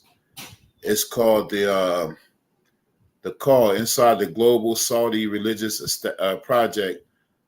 And in this book, they discuss partly about the establishment of Saudi Arabia and the business ventures that they did with America. And they made these pacts that, America would be their allies and by extent, Israel, and so you see why they never attack these people who are really enemies to Islam. And so, how all of the bankers and the financiers, help Saudi to establish their, petrodollar system. And in return, they have control and influence of what they do and what they say, and also what they teach. You know what I'm saying? So you can bet that that group, when those imams went there in 1974, and they were instructed by Bin Baz, who was the top scholar, and now people who follow him say that he was one of the big three of the contemporary scholars, that he suggested to them that Elijah Muhammad should be the one that they follow. So this is coming from, top people, where us as lay people who knew in America that Elijah Muhammad was not the messenger of Allah, and that stuff, to say that is kufr, and so you see the dynamics of it. Where did that come from? And then when you fast forward a little bit, when the Gulf War, I think that was the Gulf War, Operation Desert Storm, where he gave that fatwa for, people, for the American troops to come in to the Holy Lands, you know what I'm saying? And so all of that was under influence because the people who control the money control how it goes, and then don't think that don't trickle down into their curriculums, how they're changing things in books. And, Salafis and Wahhabis are notorious for taking out traditional, texts and distorting them and adding things, and there was a brother that, mashallah, he's doing some good work online, that he is giving references, because, these people, they need like direct references all the time, because since they suspend the intellect, they think that everything has to be like this rote kind of understanding, that you have to see it like plain as it is for you to understand it. And that's not always how it's supposed to be, right? And so he was saying that how they inserted some of these things, about Allah subhanahu wa ta'ala, while suspending this thing about what Imam Amin just said, that anything that you can imagine in your mind, then Allah is different from that. And so if you can imagine all of these things that they are teaching, Allah moving from one place to another, or, doing this and sitting and all of these things, and they believe them, even if they don't say it, they believe these things to be in the literal sense, because they think that figurative language doesn't apply to Allah subhanahu wa ta'ala. They believe that you can't just say these things, and that they could have a figurative interpretation. But the best way, which was the way of the Salaf, was tafweed. You mention these verses as they come and just leave them as they are. And what they really mean, we leave for Allah subhanahu wa ta'ala. Is not for us to know them, and they're teaching something different. No, we know them, but how they are is, what we don't know. And we already established many times, there is no how for Allah subhanahu wa ta'ala. The how does not apply to Allah's that. We talk about Allah azza wa jal, the one who is unlike anything. Laysa kamithlihi shay. And so they are notorious for comparing him to many things. And, and this is the problem. This is why we have to make this distinction. and know when people are teaching that, what is the true teaching? Because they might have some, share some things with us like Hadith sciences and tafsir and some of those things where there's not a lot of controversy. But in this area of creed, which is the most important area, this is where we part ways. When we talking about Allah's that and His sifat and His af'al, they totally go left in some places. And this is thing that we have to know. And these are things that we're teaching. And now it just seems like it's a rift. And of course, everybody and generally wants to see Muslims united. But united on what? We have to have a sound belief in Allah subhanahu wa ta'ala. That's the first order of business. And if that's not the first order of business, then we're never going to really have. And then these discussions, they can be had in private, they can be had in public. But the reality is a lot of people don't want to have these discussions because they're afraid of being exposed. Going back to what we're saying, that we are averse to really learning. And as you learn, you realize you don't know anything. Anybody who has an iota of sense knows that the more that you learn, you do not know anything. So so subhanAllah, we just got a lot of work to do. All right, so I think you've seen that question, Imam. You want to tackle it, or? I mean, is my point. Like,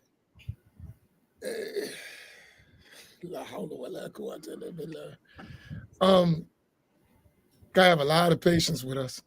Because even with these questions, when you know Allah subhanahu wa ta'ala's reality and know that you don't know His reality, then these questions are you don't need to know that kind of stuff, because now you're implying a how. You're implying the how do they meet with Allah subhanahu wa ta'ala and where and all. Leave all that stuff alone. These are matters of the unseen, and we leave it to Allah subhanahu wa ta'ala. And so here I'm going to answer all those questions together, inshallah. Just briefly, we ain't going no 3 hours. Okay. Let's take the first one. Okay. Sheikh, who's not a sheikh. When you are physically resurrected on the day of judgment, do you believe you will physically see Allah? Okay. That question is itself problematic.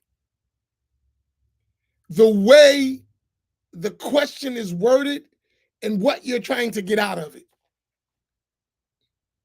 Because that's actually a statement.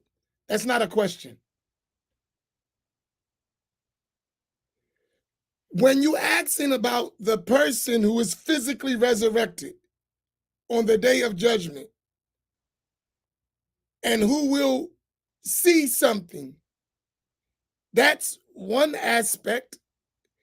And then you're talking about Allah subhanahu wa ta'ala, that's another thing.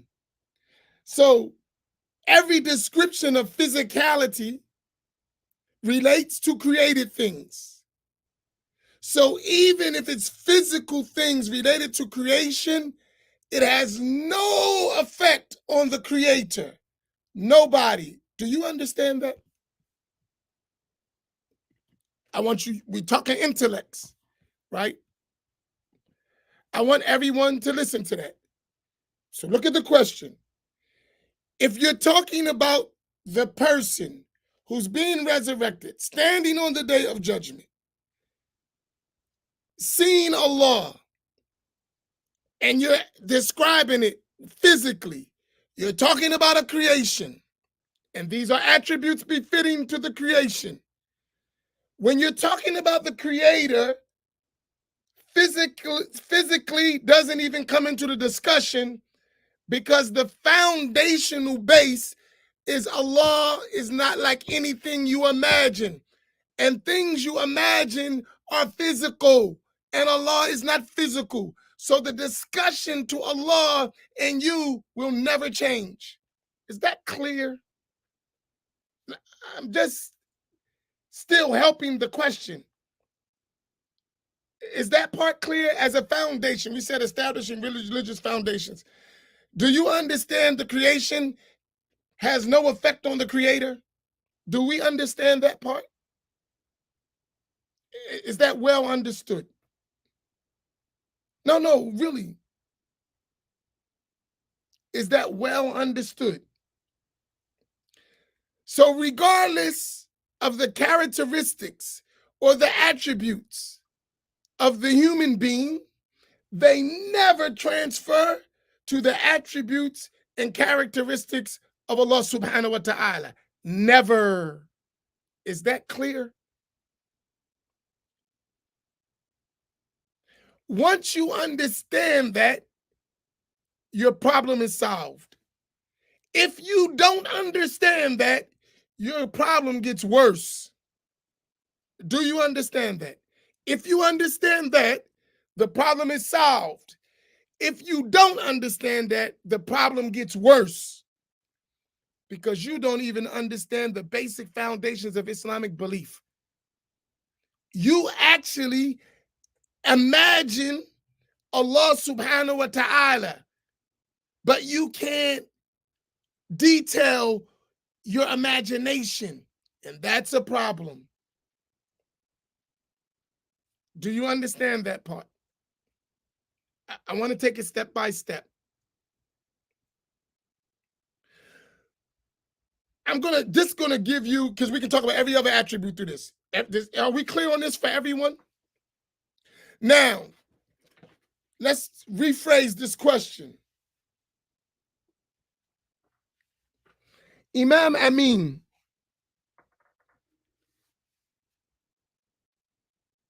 do you believe that the believer will see Allah in the hereafter? Yes. It's explicitly mentioned in the Quran and explicitly mentioned in the Sunnah. And Allah will not resemble any of his creation. Conversation's over. Did you got that? Yes. You will see Allah as the believer in the hereafter, in Jannah.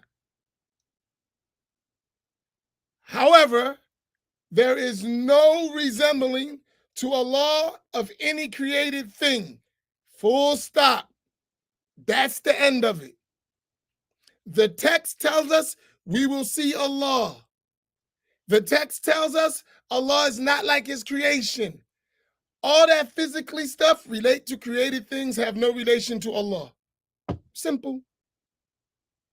That's the belief of Muslims. Is that clear? So you don't need to go through all that. You only go through all that when you're trying to liken Allah to his creation in your mind. And that's your problem. Allah is not like the creation. And whatever you imagine in your mind, Allah is different from that. Go to the beginning. What is the dalil? Allah said, Laysa kamithlihi shay. There is no thing like him. Allah said, Walam yakun lahu kufuwan ahad. And nothing is like unto him. The Prophet ﷺ said, Kan Allahu walam yakun shay'un ghayru. Allah existed eternally, and there was nothing else, not even your imagination. Right? So that's it. That's the belief of Muslims.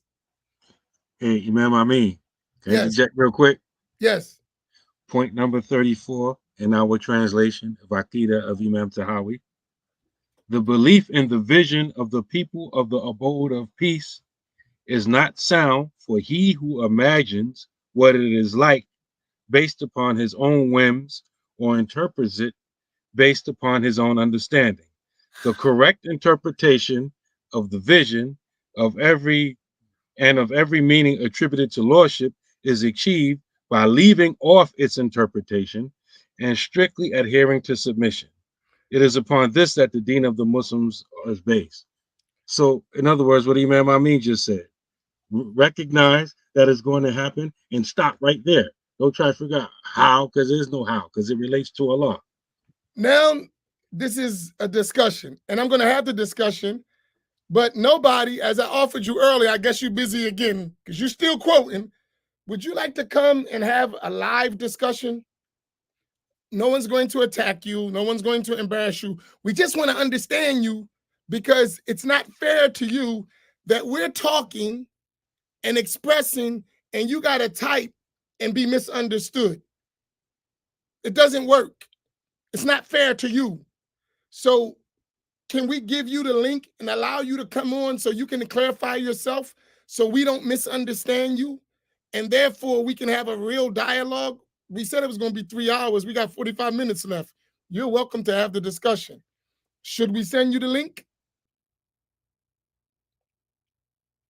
And it's not a debate. We brothers, we established that earlier. We're talking. Let me check just to make sure.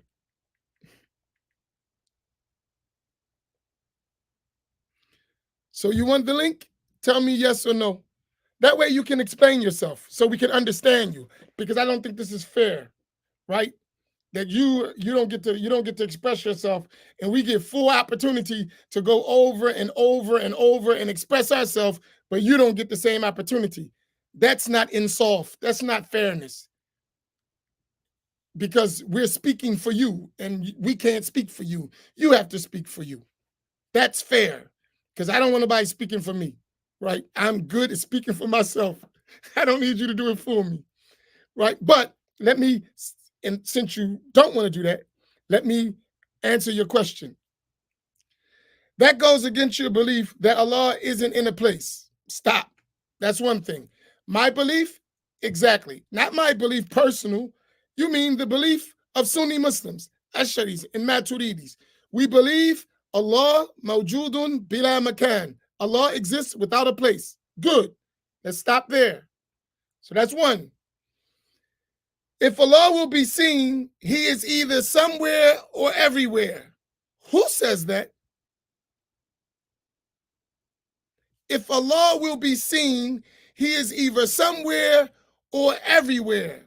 Who said that? Who said that? Who said that? Who made that a condition? If Allah will be seen, he is either somewhere or everywhere. Who said that?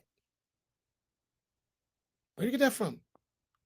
Where's that condition you just came up with? Where'd that come from?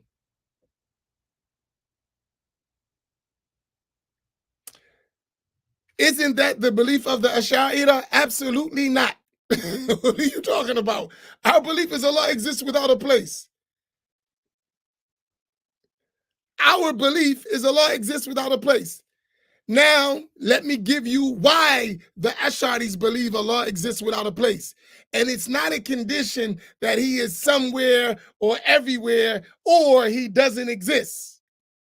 Either he's somewhere or everywhere, or else that entails he doesn't exist. The Ash'aris reject that whole concept you just came up with. Let me tell you why. Number one, Allah said about himself in the Quran, وَهُوَ الْأَوَّلُ وَالْآخِرُ. He is al-awwal and al-akhir, the first and the last. Al-awwal means the one who has no beginning to his existence. That's al-awwal. You say the first. Alladhi la bidayata liwujudihi. The one who has no beginning to his existence. That's the meaning of al-awwal.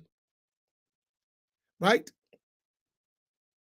So that's the Quran. That means Allah existed before anything else. That's the Quran. The Prophet ﷺ said in the hadith related by Imam al-Bukhari in his Sahih, which is the most authentic book after the Quran, the Prophet ﷺ said, كَانَ اللَّهُ وَلَمْ يَكُنْ شَيْءٌ غَيْرُ. Allah existed and there was nothing else. That means Allah existed, there was no place, there was no time, there was no human beings, there was no angels, there was no jinn, there was no light, there was no darkness. Allah existed, and there was no somewhere or everywhere, but Allah existed. And Allah subhanahu wa ta'ala does not change, because change is the most significant sign of a thing, that thing is a creation. And Allah doesn't change. So Allah existed before there was somewhere or everywhere. Because somewhere and everywhere are creations. And Allah existed before the creation. Bidhatihi wa sifatihi. With his names and attributes. What are you talking about? That's the belief of the Ash'aris.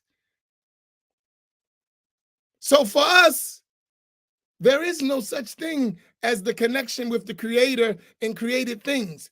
We already understand that because Allah said, "Laysa kamithlihi shay, wa lam yakun lahu kufuwan ahad." That's what our belief is. So where do you get these concepts? And another part of our belief, there is no analogy between the Creator and the creation.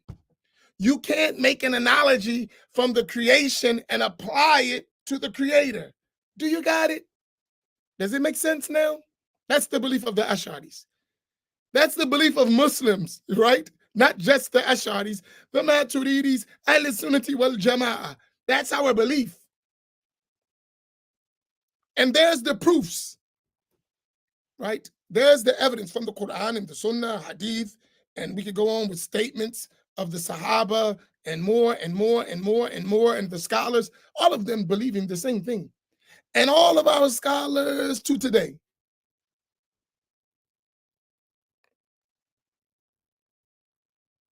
Do y'all follow this? And someone would say, don't talk about this when people are asking these kind of questions. Did you hear that?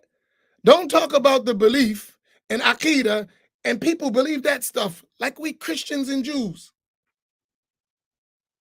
And someone will tell you, don't talk about Aqidah. Is this insanity? Like, we have to talk about Aqidah. It's a must. Look what people are saying about Allah subhanahu wa ta'ala.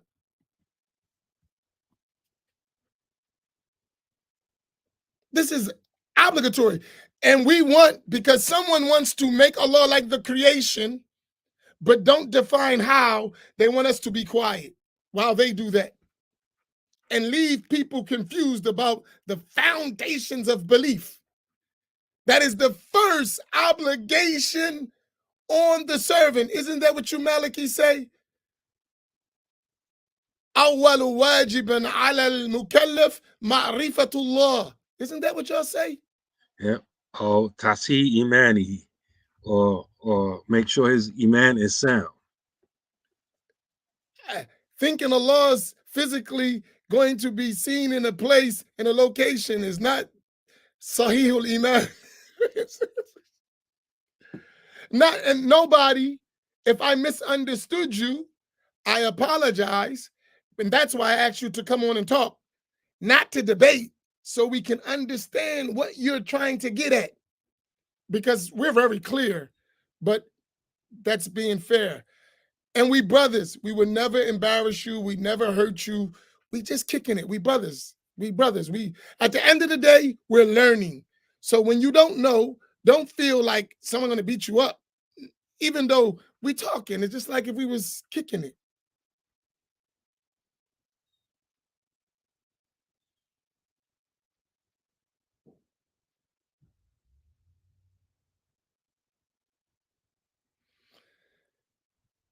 When Imam Amin says, Barakallahu bikum, it means may Allah put blessings by way of you. May you be a source of blessing for people.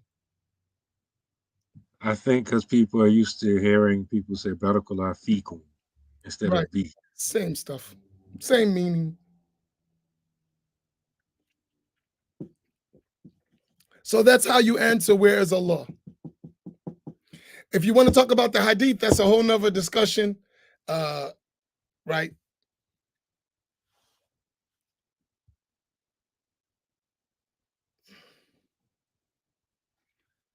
I'm just a layman asking questions. A layman don't ask those kind of questions. Them are scholarly questions. Don't become a layman when we got an answer. Be the scholar you was when you asking those questions. No, I'm messing. Your presumptuous questions. Let me explain something to you, Asha'ira. Imam Amin is being nice. We see you, nobody. Yeah. Yeah. Let's wrap. Man, nah. This is a black man. We finish people off on here. Finish him off, man. Wrap this up. Nobody, That, man. You know what I mean? That turnaround for Fudges. Nobody been listening to too many Keith. Nobody been listening to too many Keith Sweat albums. Nobody.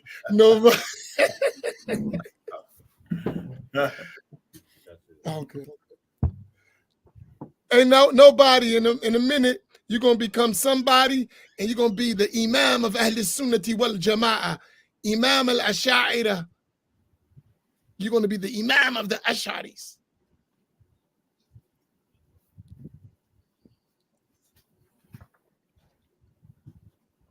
May Allah make it so, inshallah.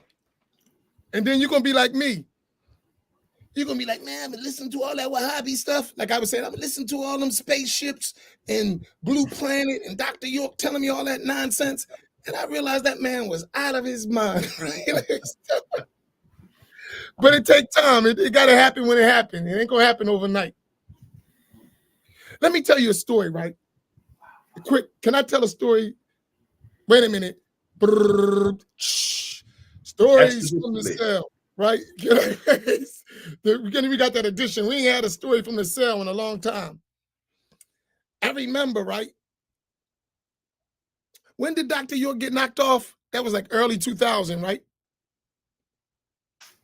Farouk, where you at? When Dr. York got sent to jail?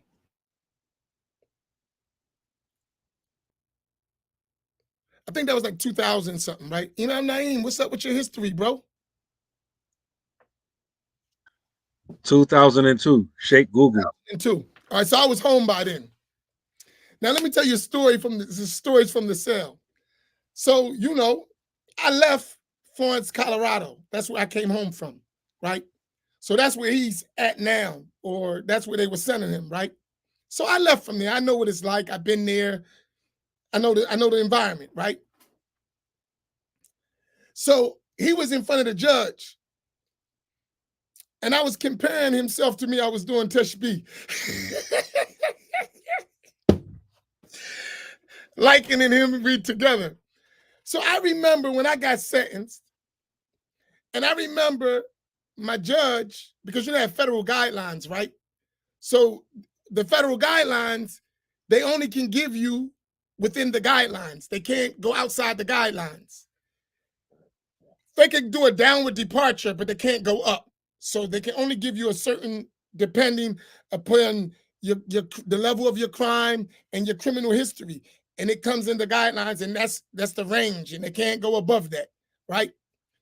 So when I was getting sentenced, the federal judge, he says, usually people complain about the harshness of these guidelines. But in your case, you don't respect local, state, or federal authorities. And I want to give you more, but these guidelines handcuff me. So I got to give you what I got to give you. But this is an injustice. You should not get this little bit of time, right? And you know me, I was in my black mode. I was like, you devil, I don't care, right? Then fast forward, this is 12 years later, no, 10 years later, I'm watching this guy. They getting ready to give him 135 years. He got his head down, talking about some, yes, sir, your honor. Yes, sir, no, sir, your honor. Yes, sir, your honor.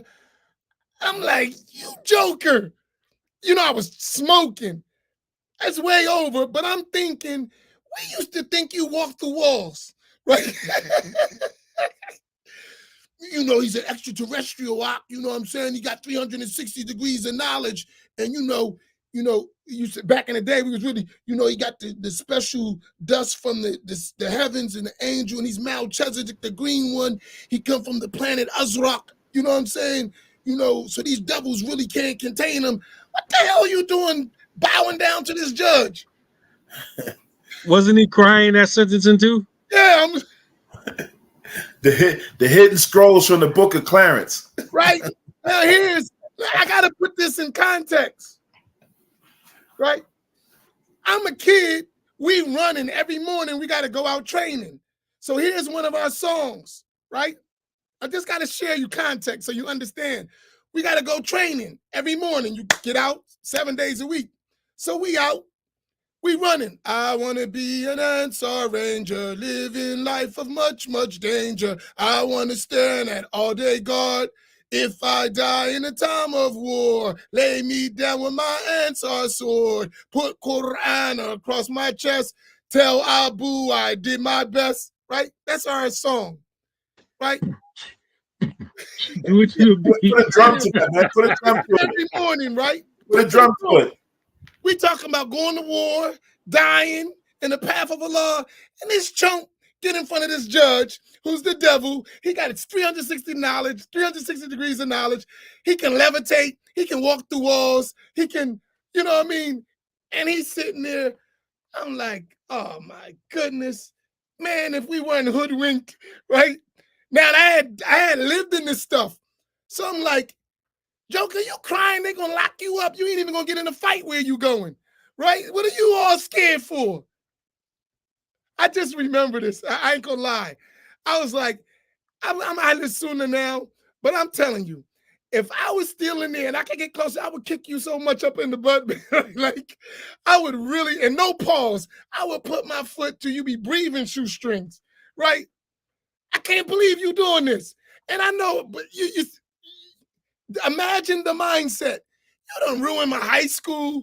You done ruined all my grades, bucking against my parents, telling my mom she ain't my mom, telling my brothers they ain't my brothers, telling my sisters you ain't my sisters. If you don't live in the Ansars, Joker, you need to be beat up, right? Like, and we get to all this for you to be scared of the judge? Oh, my goodness. And on top of that, the band Passion folded. And they still gave you 135 years. Damn. Joker.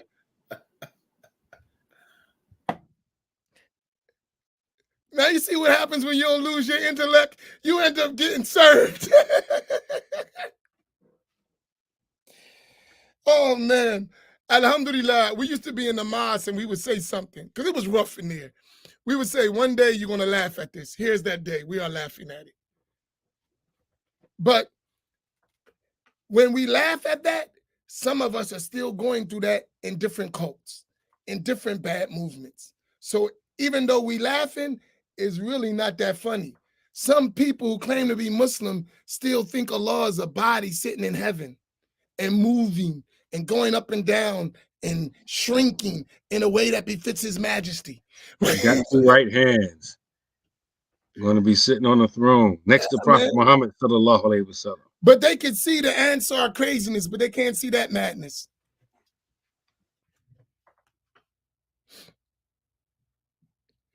So that was the story from the cells. Just everybody got pain. I got some too. Right? Everybody got some pain.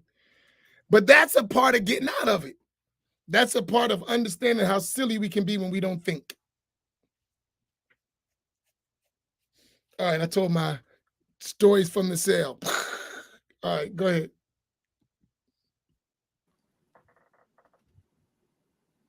Imam Faheem need to know how the loaf looking, how the bread looking. Oh, hey, wait a minute. Imam Faheem, the loaf we won't know. You didn't see the awliya in your masjid? I heard him. You heard him? I didn't see him, but I heard him. That's right. Yeah. Now, when they say Barakallah Bihim, by way of those great awliya, the Quba school has been officially given some medal.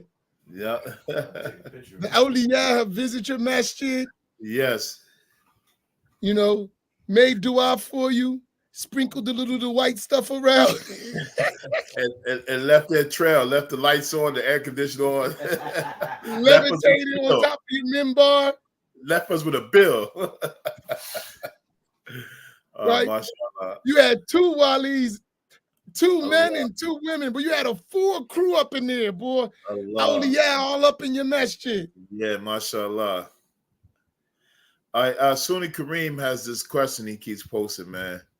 Can you go ahead and dust him off too?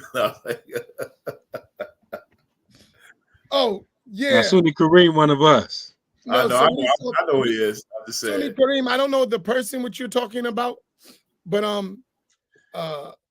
don't know what you're talking about. But one of our sheikhs, Al Habib, Abu Bakr Mashhur, rahimahullah, he has a whole curriculum based on the signs of the day of judgment that are in that hadith. He called that fiqh tahawwalat. So yes, that's true. It's a whole, next time you come to here, I'll show you. We have a whole curriculum on that. That was something he specialized, rahimahullah. That was his field. He wrote a whole curriculum based on that, books and everything. But many scholars didn't go into that detail like he did. But he's famous for that. Is it true that they didn't go into it because, generally speaking, it's included under belief in Yawm al-Qiyamah? Yes. But really what it relates to is the signs of the end of the time. So I'll show him a book. Hold on one second.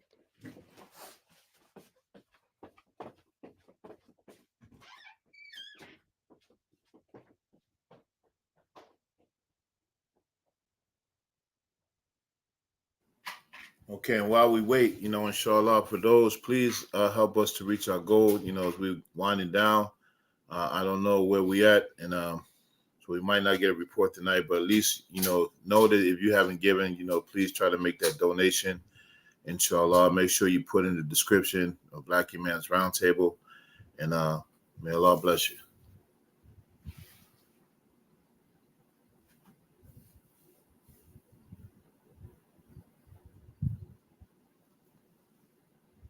Okay, did we have and we had a couple other questions, didn't we?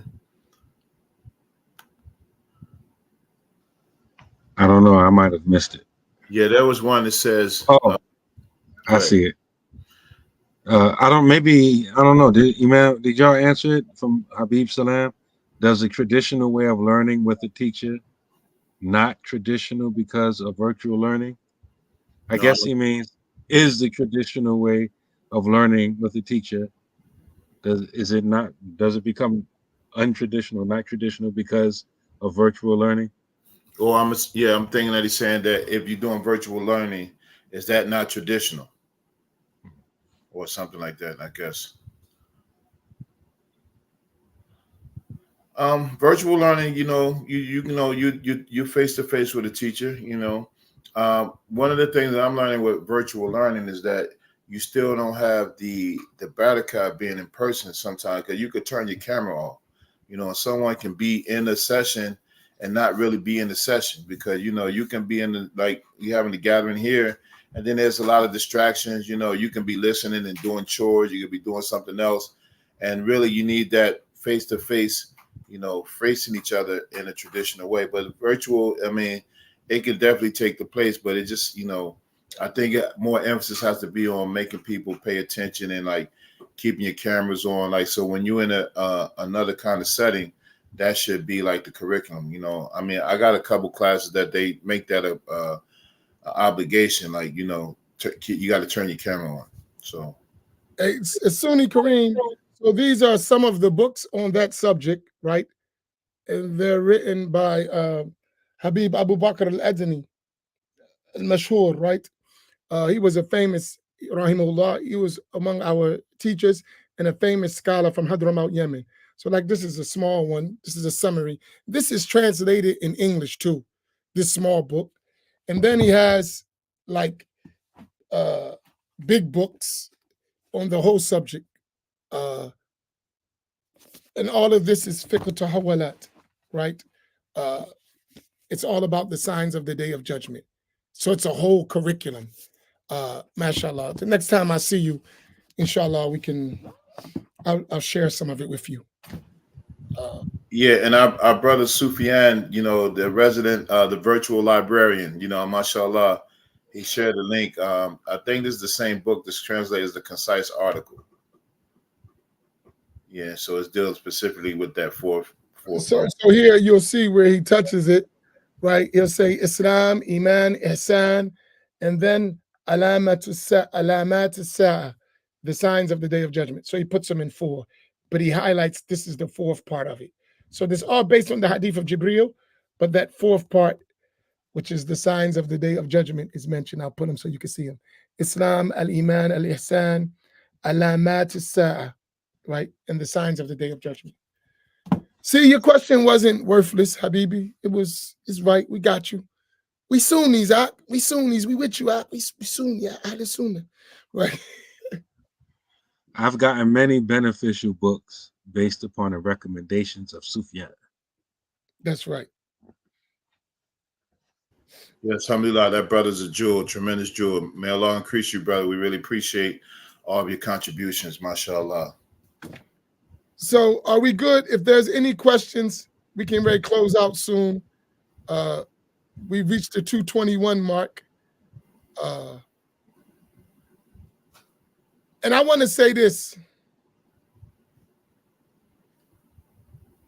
When we have these discussions, they always kind of go off into a sort of refutation, but that's really not the objective we're intending, right? Really, we're trying to clarify things.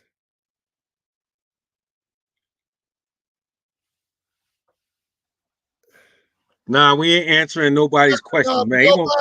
We're not answering no more of your questions till you show your face and become a somebody. Yeah, man, you ain't nobody. Answer nothing you gotta say. Man, what about this? What about that? Hey, what about this? What about that? What about you come on camera? Yeah, what about that? Nobody, you ain't nobody. We don't see it because it's nobody.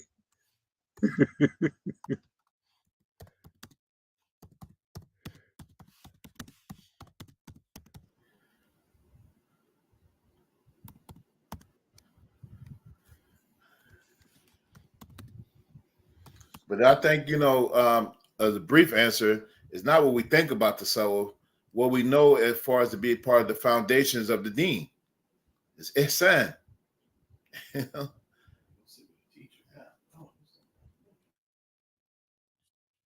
Is that Issa over there? Yeah, that's Issa over there running his mouth, Ask him, did he kiss the Awliya's hand and bow down and carry their shawl? No, he escorted him, though. He did his part, mashallah. Did he come say, Sheikh, let me carry your shawl?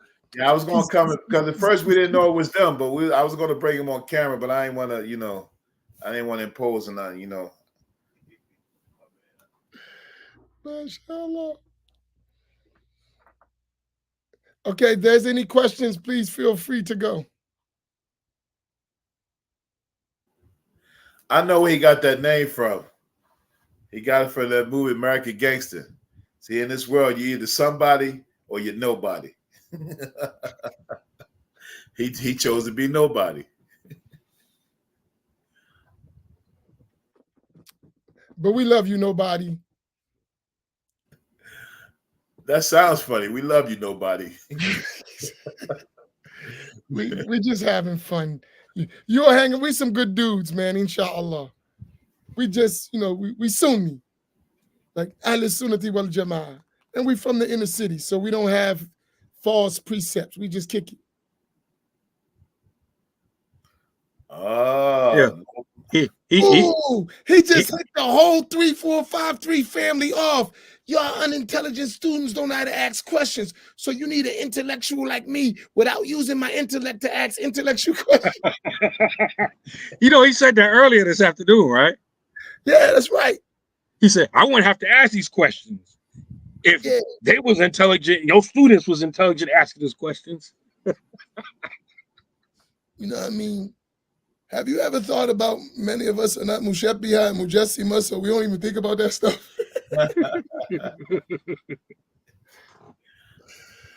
Nah. Oh my goodness. Hey, but let me tell you something what I like about this. And I really appreciate people like nobody, because let's be fair, and I'm not saying it's his case. A lot of people, this is how they're going to learn. Because of the pressure, if they came out publicly, they would get refuted, thrown off the minhaj, exiled, boycotted, so they can stay behind. And that is you saying he's nobody, but actually he's somebody sometimes in a certain circle, but he can't let them know that he's here listening to us. So he's unraveling his confusion through hiding behind the YouTube wall. If that's what you got to do to learn, do it, right? But learn. So that's why I don't block people. I ain't even block our homie who was on us, because that's the way he might have to learn, right? Everybody don't got to like, I'm come out front and I'm on front stage, and nah, everybody ain't Abu Hassan al-Ash'ari. Some people, they ain't Ahmed ibn Hanbal. They the other guys. We hear about them because they stood out front. There were many people who opposed, but they didn't stand out front. They're the Yahya ibn Ma'ins. Yeah, they were just, How that sound? Somebody, anybody, nobody scream. You gotta change your name, man. Isaiah Bay. Is that Issa Bay? Isaiah Bay? He said Calvin got your shook. Everybody won't catch that one. Yeah, that ain't for everybody. So nobody got any questions? Any questions? Because we're getting ready to go out if we don't got no questions. Once y'all see us getting silly, that means we're tired. Man, I'm exhausted.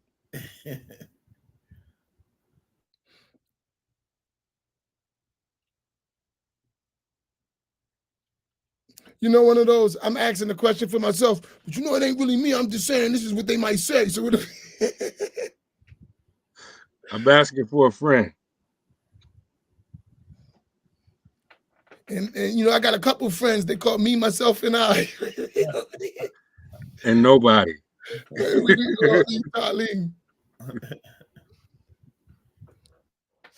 All right. And guess what, though? We need this for us. And I want to give y'all the old Ansar stuff. One day we're all going to laugh at this, right? We're going to be looking back. We're going to be like, man, we was tripping, right? We was tripping, right?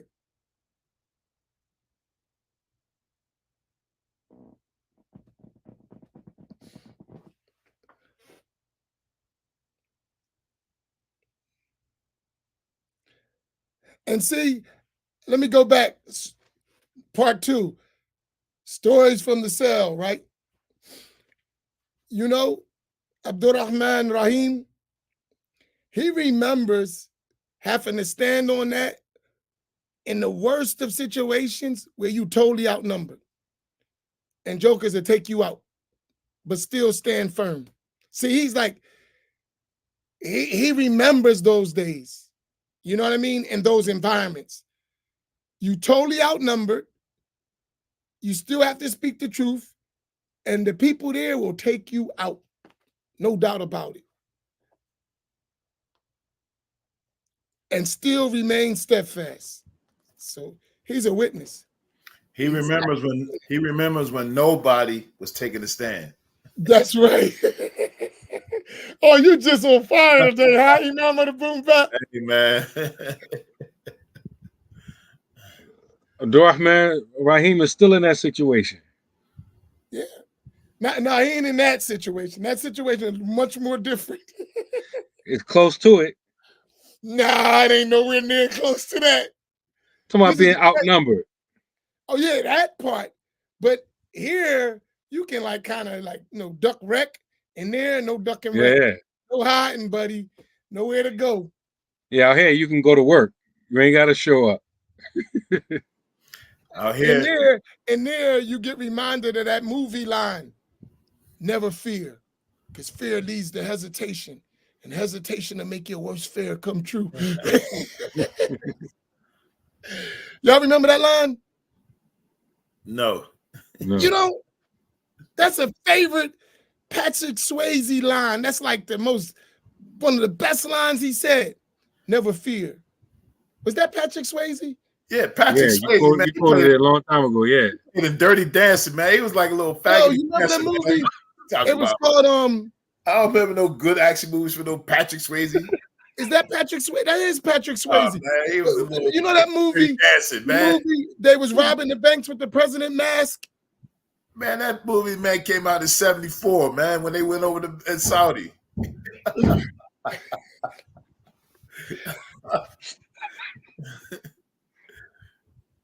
What's the name of that movie? The President's Men or Dead Presidents or something like that?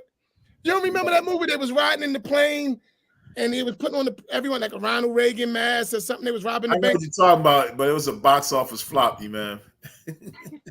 and that movie, that's what he said. They was getting ready to do something. He was like, never fear. The fear leads to hesitation. And hesitation make your worst fear come true. That was the one time they let you out of 23-hour lockdown. You had a little. That's all you remember. Yeah, man, I thought that joke was so cool. Any movie they would have played, you was just happy to be getting some airtime. Come on, Imam Faheem. Nobody knows what Imam Amin's been through. Nobody knows. Nobody knows the trouble I've been through. Nobody knows my sorrow. Oh, man. All right, man, we got to go. See, we're going to lose all of our y'all guys is crazy. Not to be taken serious. That's right. Imams are not supposed to. So nobody going to listen to y'all from now on. Nah, you're not supposed to laugh and tell jokes. Somebody said the name, Point Break. That was the name of it. That was Point Break? That was the name of the movie? Yeah. Let me see. Where's my thing? Oh, now you want to show up, Nadim? Who's that? My brother from Pittsburgh. Now, Nadim? He want to give us that one. Let me just messing with it.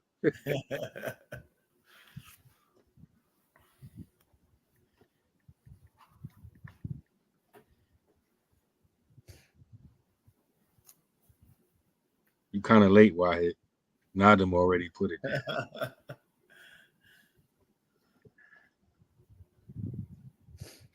What happened? See, we're not supposed to joke and we're not supposed to have fun. We're supposed to talk with the same monotone, how they talk, same cadence, everything. We're supposed to be carbon copies of each other. We're supposed to have the same cadence and everything. That's what they used to. The same tone, everything. Yeah, that's our detractor said. Look at this. They've been talking a half hour and they haven't mentioned one ayat for the Quran and one hadith from the Prophet Sallallahu Alaihi Wasallam. We just mentioned all Bible verses and Greek philosophy and all that stuff. That's all in movies. Well, I got a part of a verse for you. Aktharuhum la ya'qilun from Surah Hujurat. Most of them have no sense.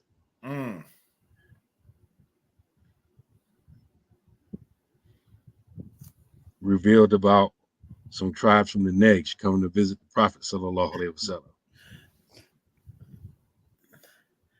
Now everybody want to know the name of the movie. Y'all nobodies too. No, I don't think that was the name of the movie, was it? Yeah. I think that was the name of the movie. The only other movie he had was Dirty Dancing, and we already established that was a little, and the other one, The Outsiders. He was in The Outsiders. That was a little ditty-ish. Yeah, that was a little ditty-ish, man.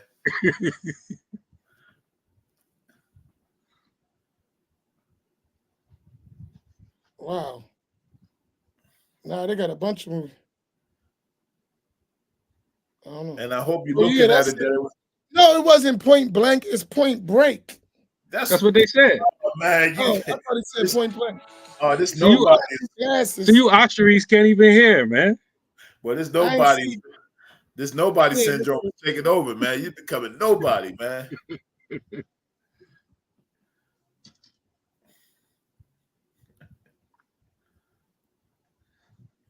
What year was that movie?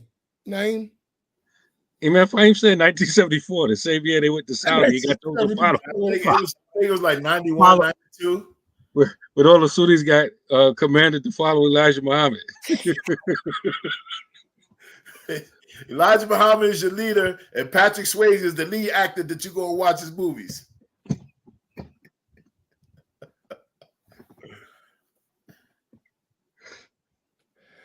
Nobody, man, ain't we just messing with you. We love you. We just messing with you, bro. Don't take it all the way there. You told me earlier you're not sensitive. That's sensitive. It's kind of sensitive. Yeah, come Nobody on. need a hug. You said Group you hug. wasn't sensitive. Knock it off. Group hug. For nobody. He said, man, y'all riding me. That's what we do. Tales from the cell. When you're there, you get rolled in the cell. That's what's happening. Well, we do find out that nobody cares. All right, Him we gotta mad. go, y'all, man. I gotta get out of here because now nobody's mad, and you know, Him mad. and somebody gonna say why y'all was messing with nobody because everybody don't like when nobody is picked on. You know what I mean? We gotta stop. I thought he was somebody.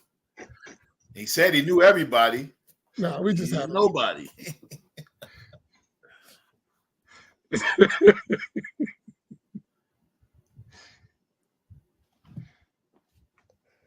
all right. You know, this is the Black Emails Roundtable. Yeah, he did.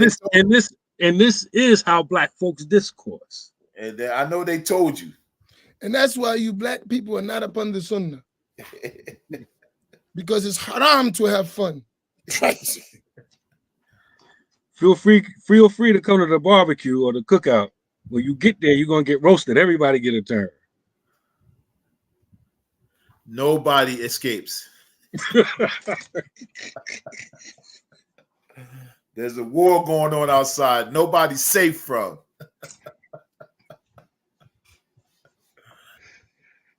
Hey, nobody told you to pick that name. Nobody. Ain't nobody coming to see you. Nobody. Oh, he actually played that movie, man. I like that line. I was just looking at the line. I'm sorry. You know Patrick Swayze was a freaky guy, man. Oh, these Ashadis be watching movies. They're gonna be in the movie theater watching the movie, refuting us because we watch movies. And you know somebody got thrown off the minhaj for watching movies. And all them cats watch the same movie, but he got thrown off the minhaj for it. Sheikh, he went to the movies and he watched that movie. Bida, mubtada, dal mudil. And he went with nobody. All right, come on, man. We finished, man. Y'all gonna get me blocked. Man, ain't nobody gonna block you. Nobody cares, man. Okay, who's taking us home, man? That's what he said. It wasn't about money for us. It was us against the system. That's it. Oh man, y'all gonna have him watching this movie tonight. Oh my God, who gave him the name? He should have. It was better when he didn't remember, man. Nadam gave him the name. Nadam. Oh, man. And Wahid.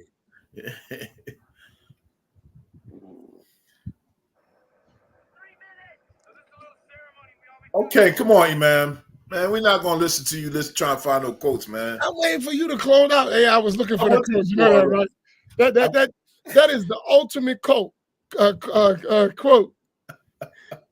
Because that's how we need to fear. Don't fear. Fear gonna lead to hesitation, and hesitation will make your worst fear come true. The whole community gonna become anthropomorphous because you were scared to tell the truth. Don't hesitate. Right. Say the truth.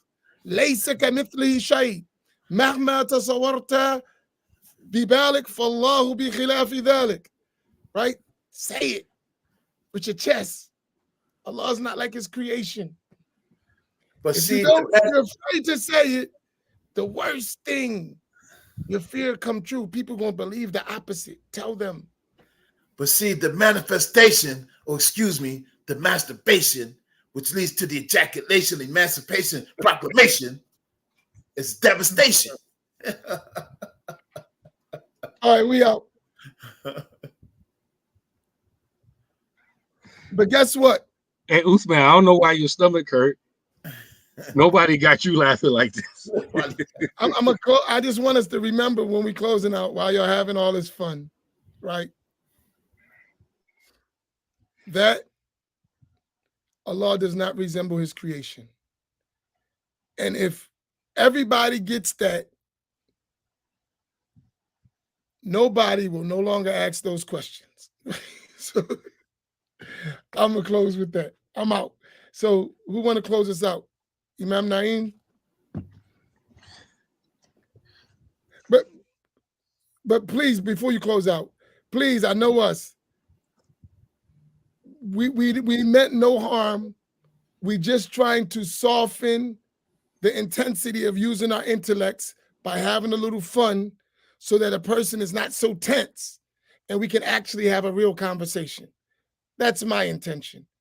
And you got to use different methods to get these ideas to the minds of our people, because our people can't stand no straight intellectual conversation. They ain't gonna work. They're gonna tune out. But if we tell some jokes, have a little fun, mix it up a little bit, we be right there and we'll get the point. The point is firm foundation. Allah subhanahu wa ta'ala is not like his creation. Whatever you imagine in your mind, Allah is different from that. We got that? It's based in the Quran. Laysa kamithlihi shay. No thing resembles Allah. If we can get that foundation, we can build on it. May Allah reward all of us and overlook our shortcomings and understand our intentions. Inshallah, get us to be firm on the creed of Ahl Sunnati wal Jama'ah. Amin. That was a beautiful way to close out.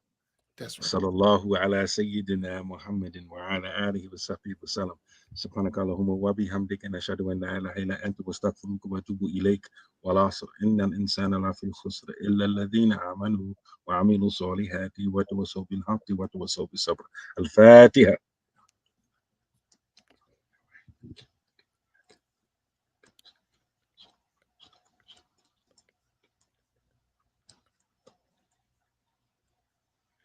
Inshallah, tune in tomorrow. If Allah bless me, 7 o'clock, and we'll give some more details, inshallah. Barakallahu bikum. Wassalamu alaikum wa rahmatullah.